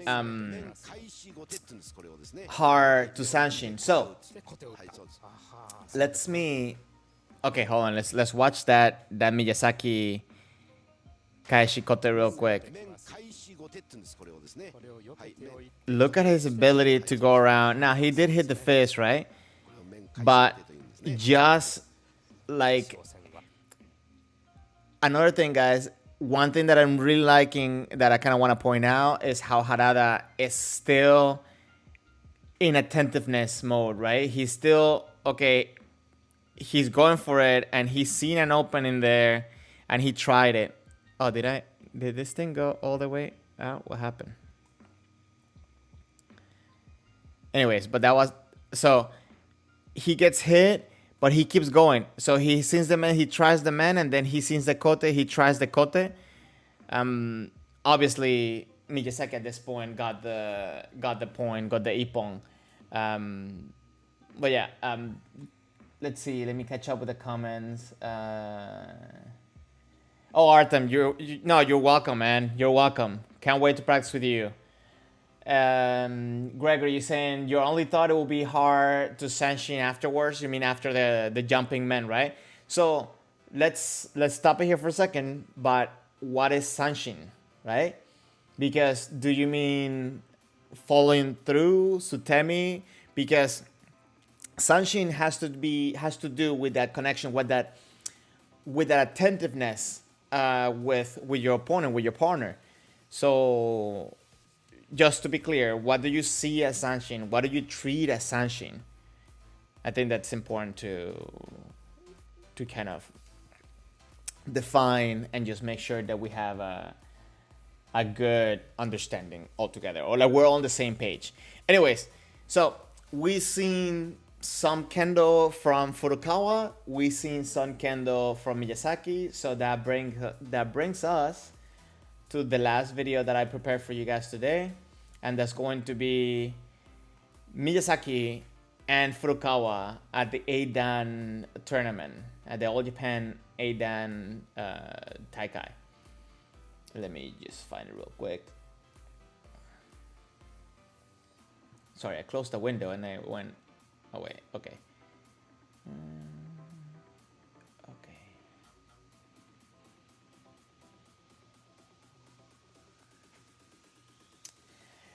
So, Gregory, you're talking about the body after the strike. What about the body after the strike? How? Jan, you said you think you would do a hiki-ish style of sanshin after the jumping man. I mean, I think that's a solution, right? And actually, there's an amazing article, and I'm gonna see if I can find it real quick, from Kenshi 24/7 that talks about zanshin, sutemi, and all the different elements that are present and how sometimes we confuse them and we like interweave them, but they're very separate terms. So let me see if I find it. I'll put it in the chat. Yes. Okay. So he talks about, and I have to read it again because I haven't read it in a while, but sanshin, confusion, sutemi, and hikiage. I'll let you read it. Maybe we can have a conversation about it at some other point. But let me just put it in the chat, and I'll make sure that it's on the Twitch and the YouTube chat.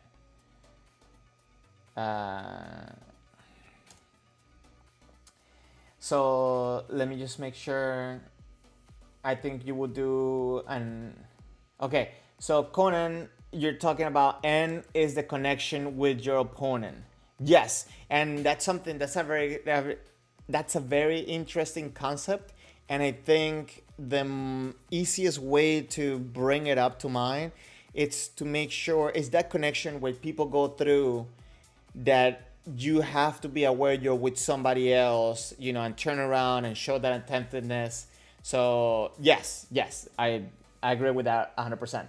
Conan, you're saying sanshin is the mental and physical state of readiness. Yes, so it deals with awareness and so on.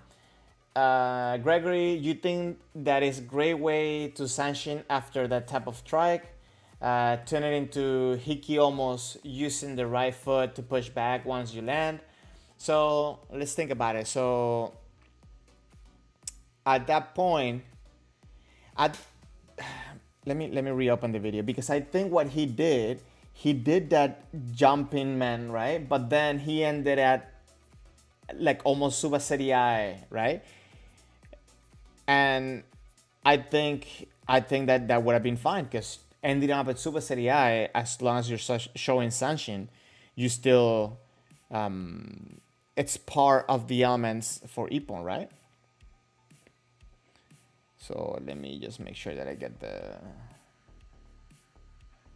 Let's see.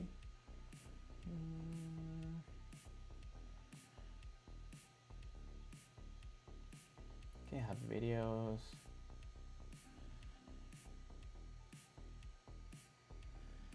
So Conan, you're saying and or awareness. Yeah, I think the best thing is to say and as well, right? Because and just for personal growth rather than being picky with the wording, is because I feel that you can be ready physically. I guess you said it, being ready physically and mentally, that has to do with awareness as well. So yeah, I'm sorry, I'm splitting hairs here. I should keep it simple. Now let me see if I find that Hiki-ish men, right? Let's see. Where was it? Anybody remember? It was definitely in this last fight, right? Let's see. I think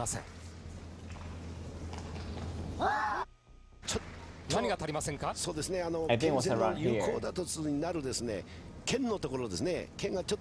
当たりがちょっと浅かったっていうんですかね。はい。はい。市内がもう少し深かったら一本だったでしょうね。Okay, so Gregory, more specifically, your question is how would you show Sanshin with your body? That was too far in, right? So let's see if we can find that Hikimen. So you're saying, how would you show with your body that readiness? I think the answer lies into the situation. And again, this is just a personal opinion.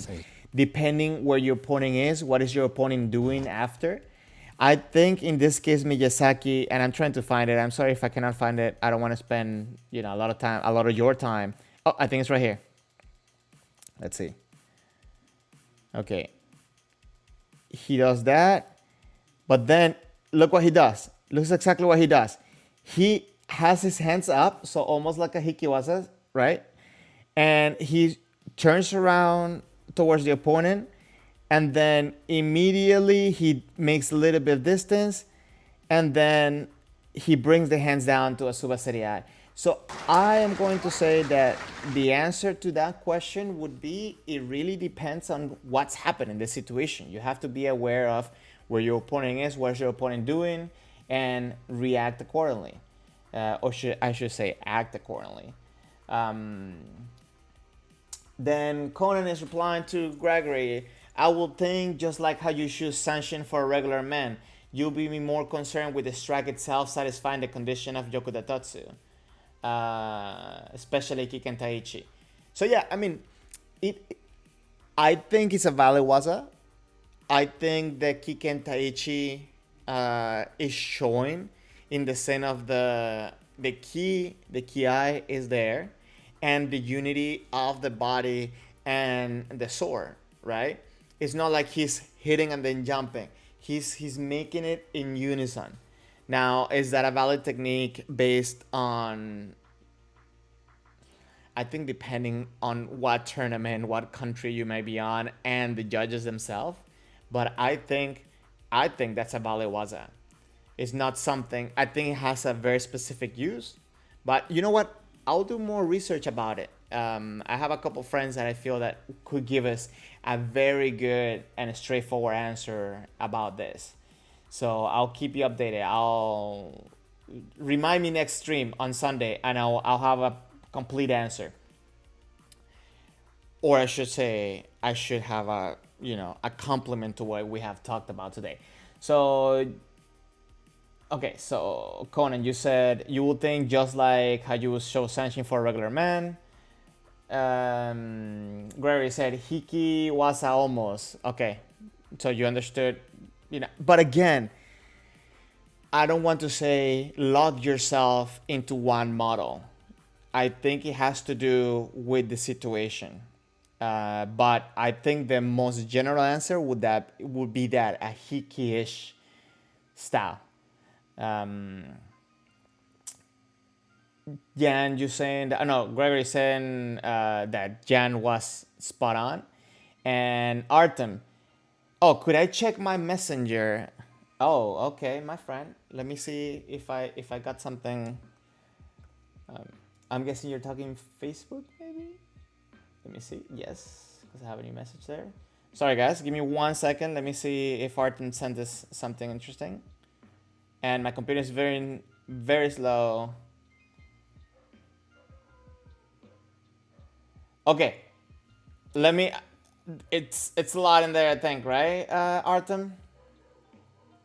And I hate how you can't send links through. Okay, it's a video, so I'll watch it, guys, after, and then I'll give you some thoughts. But thank you, Artem.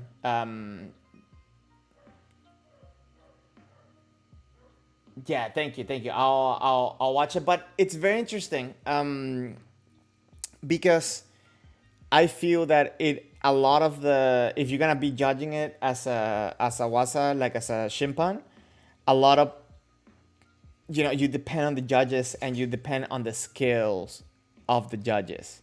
So I think as kendoka, aspiring to get better, we have to get better at not only scoring and doing these techniques, but also judging them. So I think informing ourselves and understanding all this stuff, it's key and it's very important. So guys, please be good judges by getting better, being better.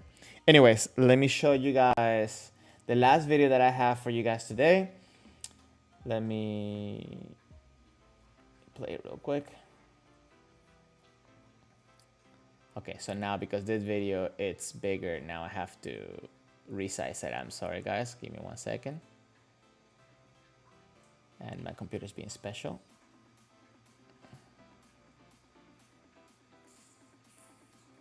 Okay. Do I have it? Not yet. Okay, you guys should be able to see it fully in here, right? Should be good. Again, guys, thank you very much for being here and getting me to think and learn more Kendo altogether.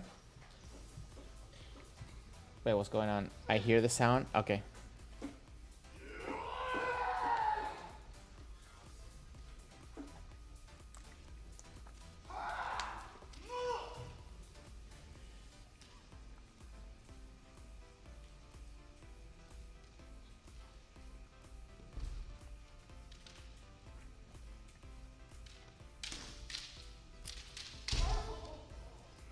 I like how Furukawa sensei, it's trying to get control of Miyazaki's sword, Shinai, and Miyazaki is being very proactive. One thing is that I feel like both of them are doing their Kendo, which I think is very interesting, because I feel like sometimes, especially when you have somebody that's lower level, they change their Kendo to adapt to what's happening, or to try to adapt. And I think based on what we've seen on the different videos that we watch on Furukawa and Miyazaki, they are doing their Kendo. What do you guys think? You guys agree, disagree?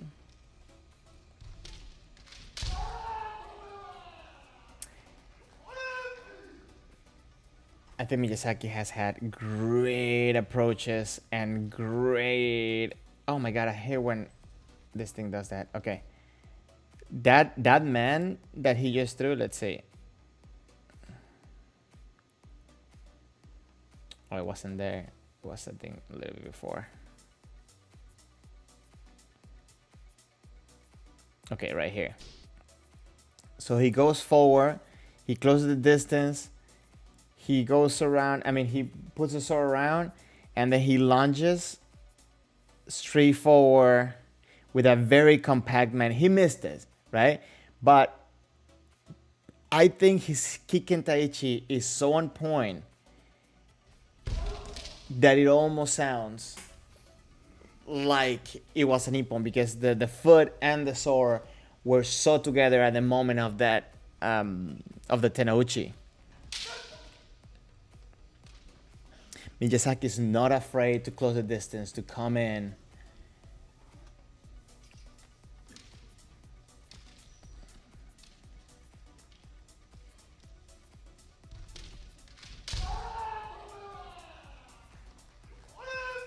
He's been very dangerous against Furukawa in the sense that if he's taking the center, he doesn't need much to get them in, right? Obviously, Furukawa is being on point at this moment. He's being very attentive. He's there.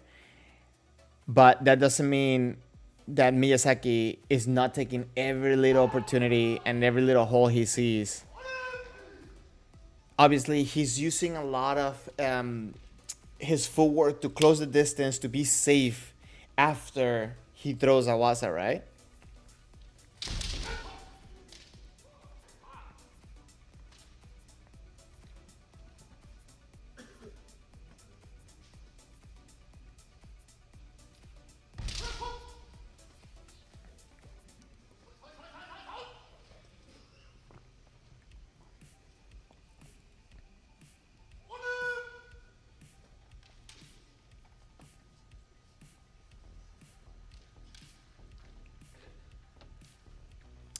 So great comment, great for Conan. You saying Kiken Taichi? You think Kiken Taichi is not a condition for Yokoda Tatsu according to the rules? But let's check. No, Fumikomi is not. Yes, Fumikomi, Jan, you're correct.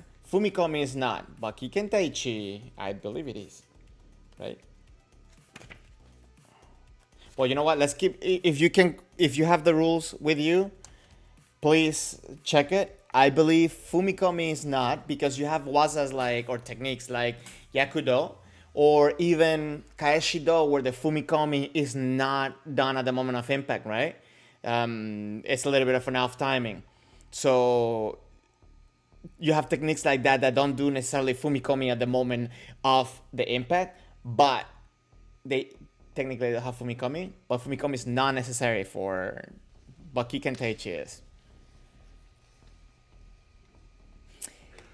And I think that is a big misconception when it comes to what Kiken Taichi is.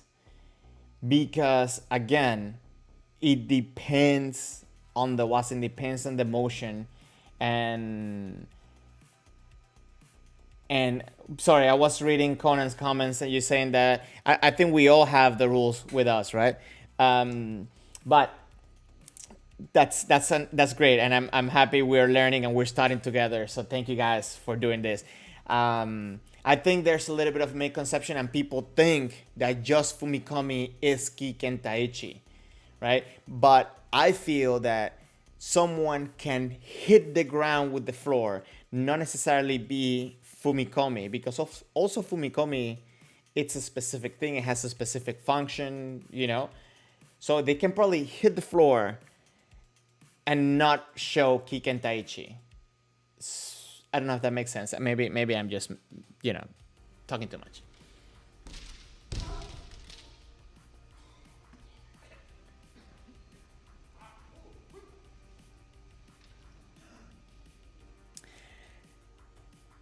So Jan, you saying, oh, okay, I see where you're coming with the Kiken Taichi comment. Yeah, I think if you do that jump and you do it all together, like at the Zenith, because I don't know if you've ever been in a dojo where they do that type of like Hayasuburi or type of training where it's like, cutting in the air. And yes, I guess that will be the Kiken Taichi. That will be the unity of how you're hitting in midair. So yeah, I don't know. Artem, they are A dan holders, so we cannot understand what they're doing if they do not understand what they do. That's funny. So Artem, I don't know if you were here or maybe you got in when I was showing that last jumping man from Miyazaki. I don't know what rank he was. I think that tournament was in 99. So I don't know what rank Miyazaki was back then. But they did, and you probably be a good resource for that. Miyazaki did a jumping man where he jumped and he missed, but if he would have hit, he would have connected the man midair. So the question or the debate right now is, would that have been an ippon or not? So if you have any feedback on that, that would be awesome.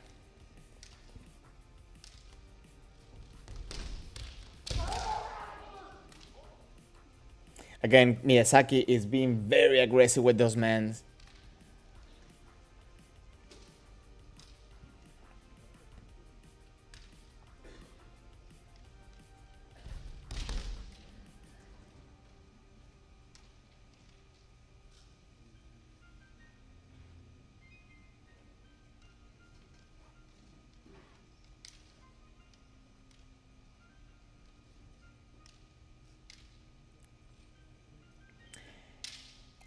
I'm finding very interesting the communication they're having and all the movements they're doing. Again, maybe I'm overcomplicating things. I'm trying to simplify it, but that's impressive how Miyazaki just went around and said like he was gonna go for men, but then he seen the opening and he covered the do so effortlessly. That's just, I mean, that's insane. But what I was saying, look at the exchange they have here. They're not even attacking. They're just moving and they're pressuring. They're moving the Shinai. They're trying to get over and control the Shinai. And Miyazaki is kind of trying to stay on top. I think Furukawa, it's trying a different approach and then made Miyazaki to adapt and change what he was doing. Conan, ippon, the act of successfully scoring a waza technique. In Kendo, the act of striking Wikentai no Ichi. Yes.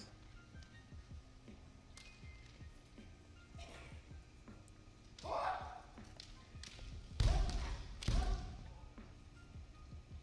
think Miyazaki has a lot of flexibility on his wrist, huh?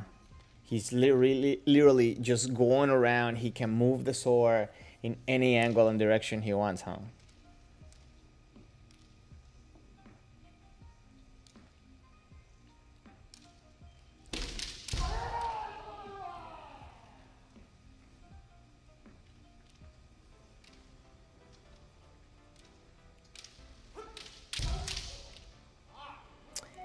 I really enjoy how Miyazaki is really not holding back.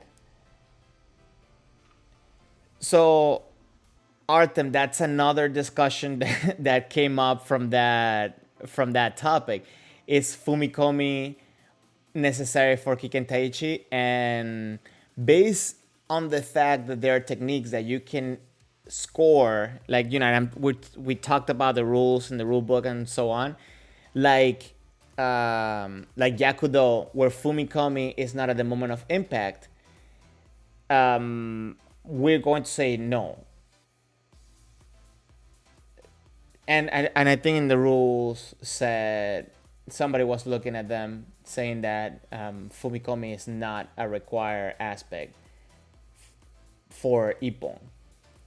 So meaning if you need to have Kiken Taichi for ippon, then Fumikomi is not required for ippon. And I think also you have moments like, okay, like Suburi. You can have Kiken Taichi in Suburi, but you're not doing Fumikomi, right? I guess that's the best example. I don't know why I didn't think about that before. Maybe I need to do more Suburi. Now you guys are going crazy with the comments. Let me catch up. The jumping man. Okay, wait. So Gregory, you're saying the jumping man can certainly be Ippon based on our discussion. I just have never seen a score or a hit on target and not be blocked. Conan saying you're opening a Pandora box now. I mean, I think we opened this Pandora box a minute ago. So Artem, what don't you like about Miyazaki styles? I mean, again, hey, listen, there's no right or wrong answers here. I guess all the answers are wrong because we don't know what's going on, right? But anyways, I can understand what some people, tell me why you say what aspects you don't like about Miyazaki, because, we all are in our own journeys in Kendo and looking for different things. I do think a lot of people try to mimic or replicate things from Miyazaki and ends up creating bad habits. So I don't think he is someone to follow in case of mimicking and trying to be like him. I don't think. I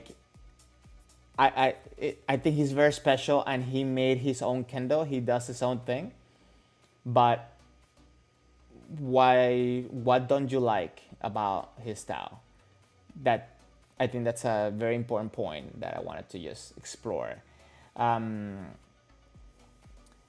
So Jan, you're saying Douchi usually has no Fumikomi. Sorry, I don't know what's going on with my tongue today. Has no Fumikomi.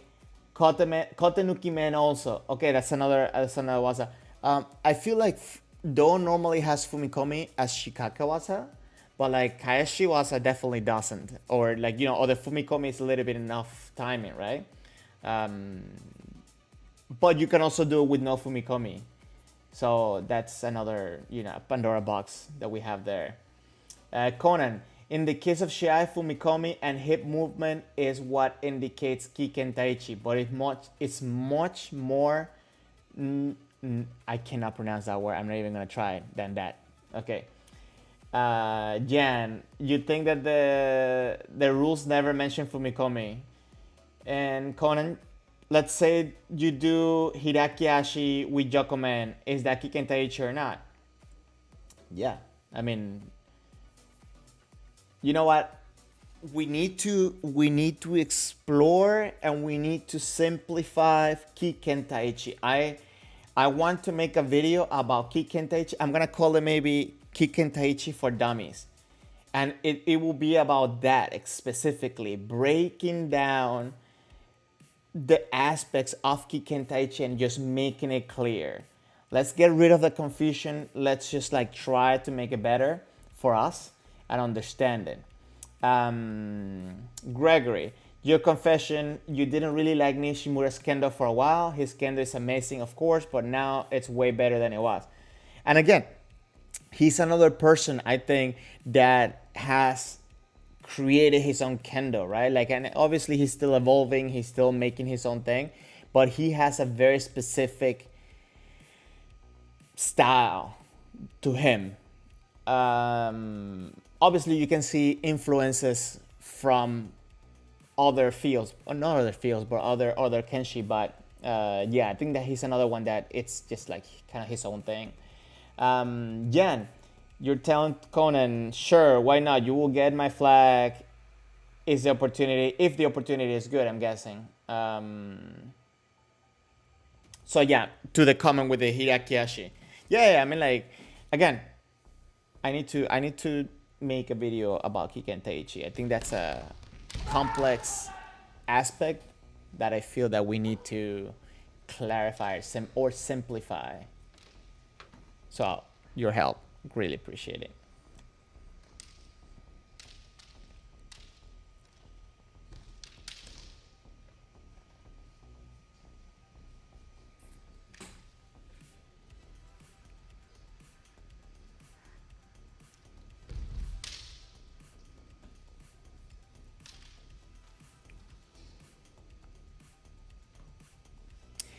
To me, this is also interesting because both of them are really strong players, right? They're really strong kendokas. I don't like necessarily the word player, but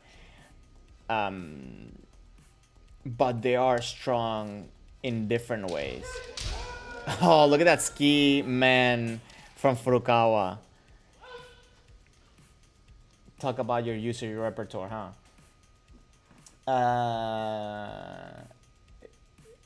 So Jan, you're trying to ask Conan about the Yokomen based on Kata 4. Let's see what he says.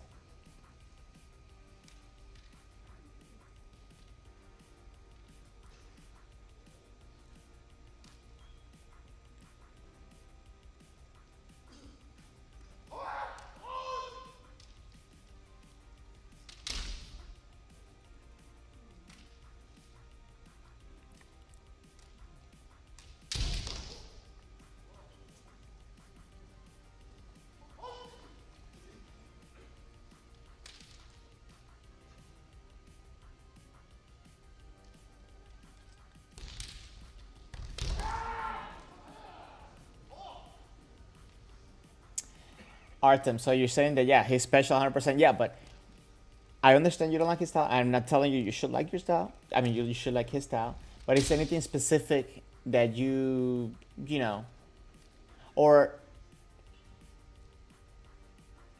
I guess the question is, like, what?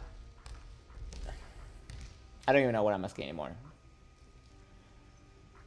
But yeah, I was just asking if there's anything specific that he does, or the way that, you know, he approaches Kendo, or anything like that that you find that you don't necessarily like.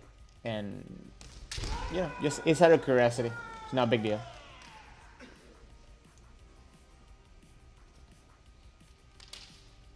I think when it comes down to you know, like study and explanation, he's not the best person to show, again, because he has so many things that are special and unique to him, that, you know, I think it becomes hard to use him as an example.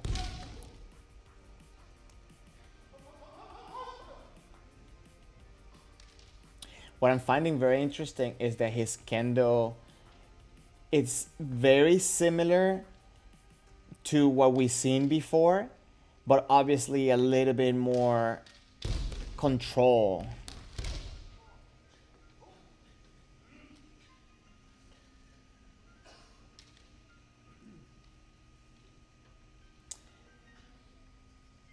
So Conan, you're making the clarification with kata number 4 is shomen, but the situation is the same. So yeah, I think that was Jan was referring to the situation with the footwork, because yeah, Yokomen is a one-handed strike to the side. Your point was that you don't need Fumikomi to express Kigen Taichi. You are correct.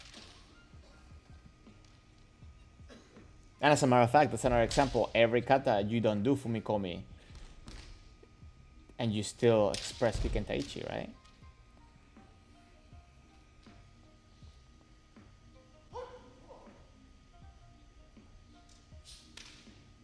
Yeah, that's what I thought, Jan, that you were referring to the footwork, not the target or the technique itself. So hopefully now we're on the same page. It's hard sometimes through text to convey what we're trying to do, what we're trying to say. So, yeah.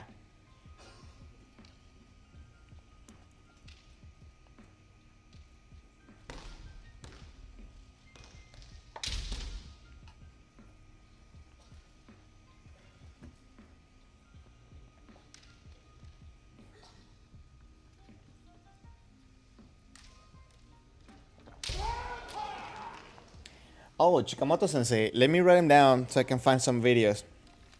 Guys, and I'm gonna pause this for a second. Two things. Hold on, let me just pause this for a second. Getting to watch these videos that I look for, you know, back then and now, got me the idea. Actually, had the idea before I did that, to find videos of Kenshi's, you know, as far as I can, and then as recent as I can, just to see kind of the evolution of their Kendo and some of the evolution of Kendo itself.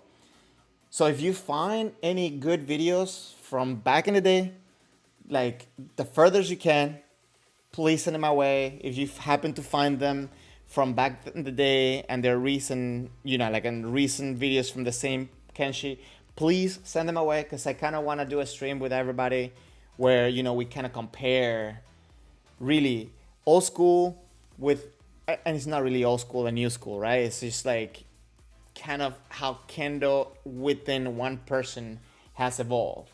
So yeah, that will be I think interesting. Yeah, and you said easy for you to say since you can speak. Wait, since a second. Oh yeah, I'm the one that can speak. So everybody, you at least you get to understand what I'm saying. But if somebody's being sarcastic in the comments, yeah, nobody knows. So you can be sarcastic and then pretend you're not sarcastic, I guess. Let me write down Chikamoto Sensei so I can write it. I can look him up later. So yeah, everybody has a different, different Kendo that they like and different senses. For example, everybody knows I really like Konitomo's Kendo. I don't know, I admire the way that he does Kendo. To be honest though, some of the videos that I've seen that are a little bit more recent haven't really caught my eye like his Kendo has caught my eyes in the past. I need to study it more and see why that is. I still like his Kendo, but I know a lot of people really are into Nishimura's Kendo. And for example, Gregory said he doesn't catches his eye. And same with me. I mean, yeah, I enjoy watching Kendo, but it's not something that it's like, I'll follow him per se. So I can understand that, Artem, completely. I was just curious to see if there's any specific details or something that made it for you that, you don't like or doesn't catch your eye. But I can understand that's a difficult question to answer too. Yamada Sensei, it's another one that you will recommend. Wait, didn't we watch Yamada? Oh no, there was another video. No, yeah, the first video that I played was Furukawa and Yamada, right? I believe it was. Yeah. Which was a semifinal from the All Japan that I showed last week. Yeah, but Yamada Sensei is definitely one that we can find recent videos as well. Let me write that down too.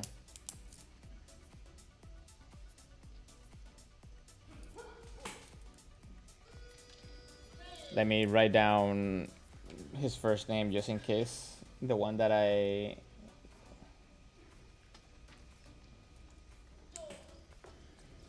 Okay, so they went to Encho.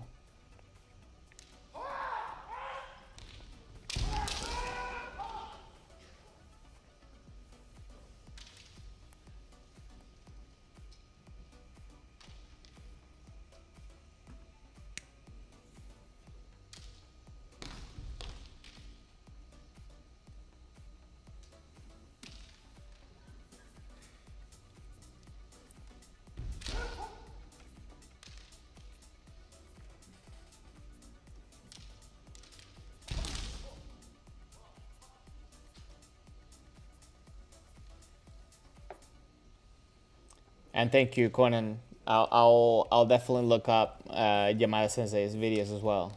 Yeah, because I agree. What was the one from last week? I believe it was Furukawa and Sueno. And definitely Sueno, I think, is a great Kenshi to look for.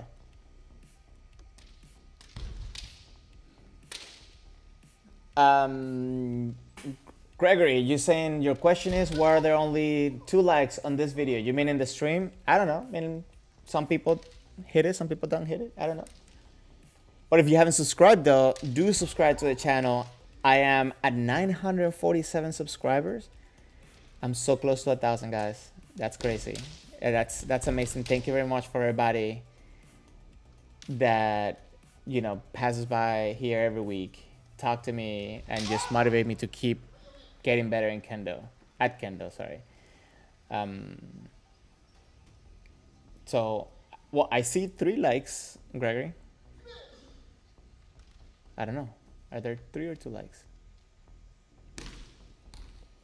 And remember that I'm also streaming through Twitch, and I do think that the chat is a little bit better on that over there. But let me not get sidetracked. Let's keep watching Furukawa Miyazaki real quick. I think it's almost over.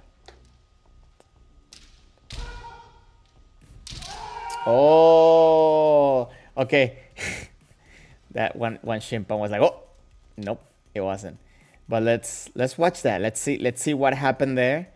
Not only necessarily the strike, but also what happened before that made it possible for him to almost get an ippon.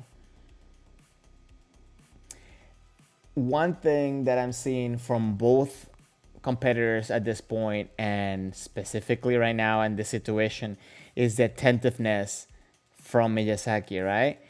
Furukawa comes in, he might be a little bit too far, making it a little bit easier for Miyazaki to have an appropriate reaction to it. So he brings the sword up as if he was going to cover up for the men, but I guess he sees Furukawa bringing the sword down. So he retakes the center, and then from there, he just pushed into the man. It was a very short Fumikomi, as a matter of fact, not that far from where he started, right? And I guess he hits the Shinai. He missed the man. That's what it looks like from here. And oh wait, sorry. Like I'm okay. Yeah. He hits there. Furukawa goes for the do, and then I'm guessing because he was too close, and the angle where he comes out, maybe he doesn't get the ippon.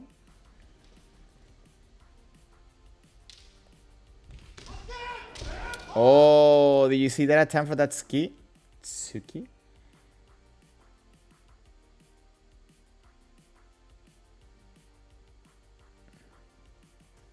So Miyazaki goes in forward. Look at the angle where he comes in.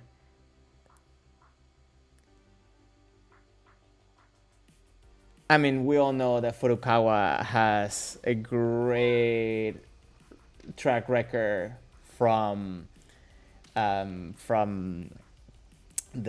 Tsuki. Let me see. Gregory saying, give some likes, people. Thank you, Gregory. And Artem, thank you, man. I love you too, man. I really can't wait to go practice with you. I need to take care of the rust that I built up over this past year, and I really hope I get to train with you before taking my Godan. Really do. God knows I'm not ready for Godan yet. I just haven't had enough Kendo for it.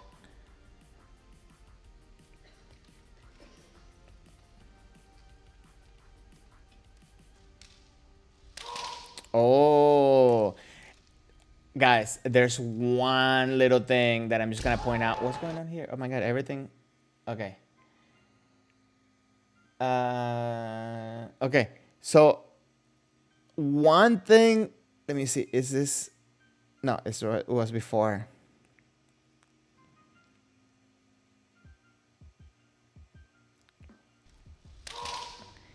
It's how he creates power so sharply with the proper use of Tenouchi.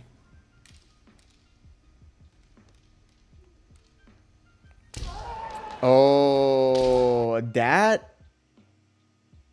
Okay, talk about Kikentaichi, right? Like, that makes it so much more intense when he throws a technique that way.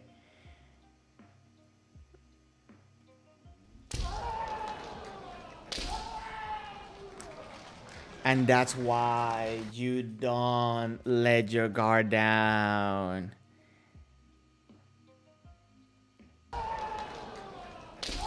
That has to be the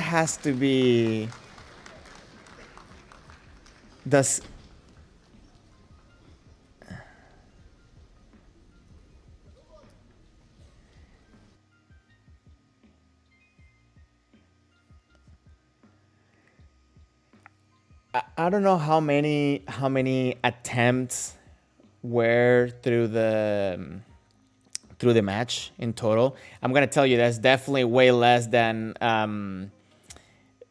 it's definitely way less than you would see probably like in the World Championships, right? I think. But one right here, it's that he took. I feel like Furukawa Sensei had a small gap, maybe because of how close Miyazaki came in for that first man. And one thing that I have to say is that a lot of times, even though we try a technique and we don't score it, but it's close enough for the opponent to say, "Oh my God, he almost got that." I think once that happens over and over, I think it starts chipping off to your inner self-talk, right? Like start chipping off to your confidence and maybe make you make mistakes. I don't think that's what happened here because I think that both of them are very experienced. They're very great and successful kendoka. So, but definitely something happened there that there was a little bit of a gap in maybe attentiveness. What do you guys think? That's something that I would like to explore a little bit. But I feel almost disappointed because it wasn't just like one of those visual as we're talking about Ippon, but I think it's a great example and great way for us to keep telling ourselves, always be there, always pay attention, do not break your concentration, always be ready for the next waza, right? Jan, you're saying you think that you mentioned how many times you failed the Godan exam before you passed. Don't stress it. Yeah, I'm not stressing about it, but I would like to do good kendo. I mean, like, it's funny, right? Because I'm not eager to pass. I'm just eager to do better kendo. I'm just eager to improve. I'm just eager to do better. And like, to me, like, one of the biggest problems that I have, and I don't think it's necessarily a problem, is like how bad I feel when I don't give 100% in a practice. And a lot of times people tell me like, like I over push myself, like, like I do too much or whatever when it comes to kendo. And I get it.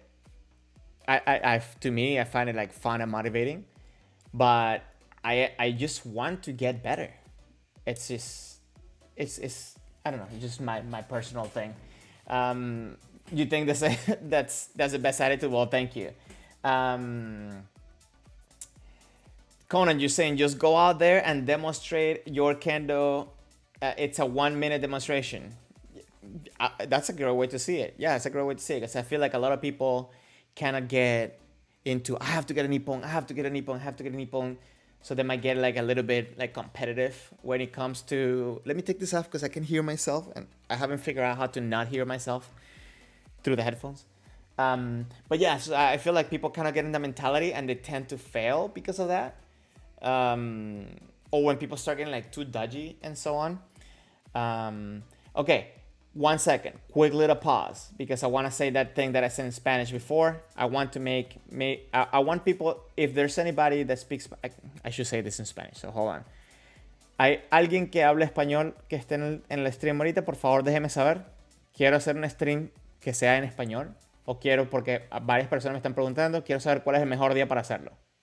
So, pretty much what I said, guys, is that, and I know sometimes, or most of the times, there's people that speak Spanish in the stream, and I kind of want to figure out how can I cater also to them, because, as you guys know, I'm from Venezuela, and it's funny because I am not doing Spanish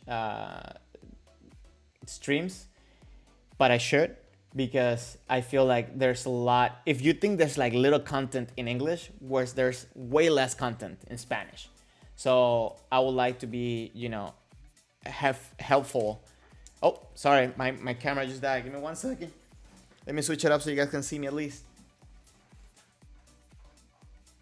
I purposely always keep another battery charging, so that way, if this happens, I can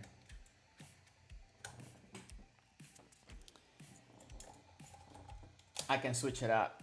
And okay, you guys can see me. Okay, perfect. You know what? As I was changing the camera, let me finish this. Okay, Angélica, vamos a hablar para ver cuándo hacemos un stream para que sea para la gente nada más en español. ¿Ok? No sé si lo voy a hacer por ambos, por YouTube y Twitch, pero bueno.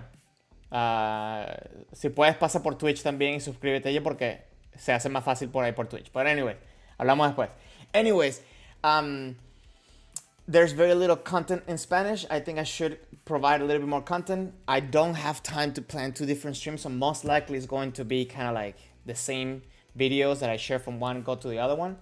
And I want to just kind of make a format out of this. So, in order to kind of like just, number one, be a little bit more entertaining for you guys, and also provide better content, and also involve some of the things that you guys are telling me into the next streams and so on. So I had the idea to kind of share a little bit of the videos, the little videos that I posted, the short videos that I posted this week in YouTube, and discuss them. But for some reason, I had trouble downloading it from my phone into my computer, because for some reason now, okay, I'm not even gonna bother you with how incompatible things are with Mac and everything else. But so that's the plan. So I kind of want to do something throughout the week, and then we talk about it on the weekend, and obviously we analyze the videos, and we watch some Kendo, talk Kendo, have fun, learn, and just get better overall.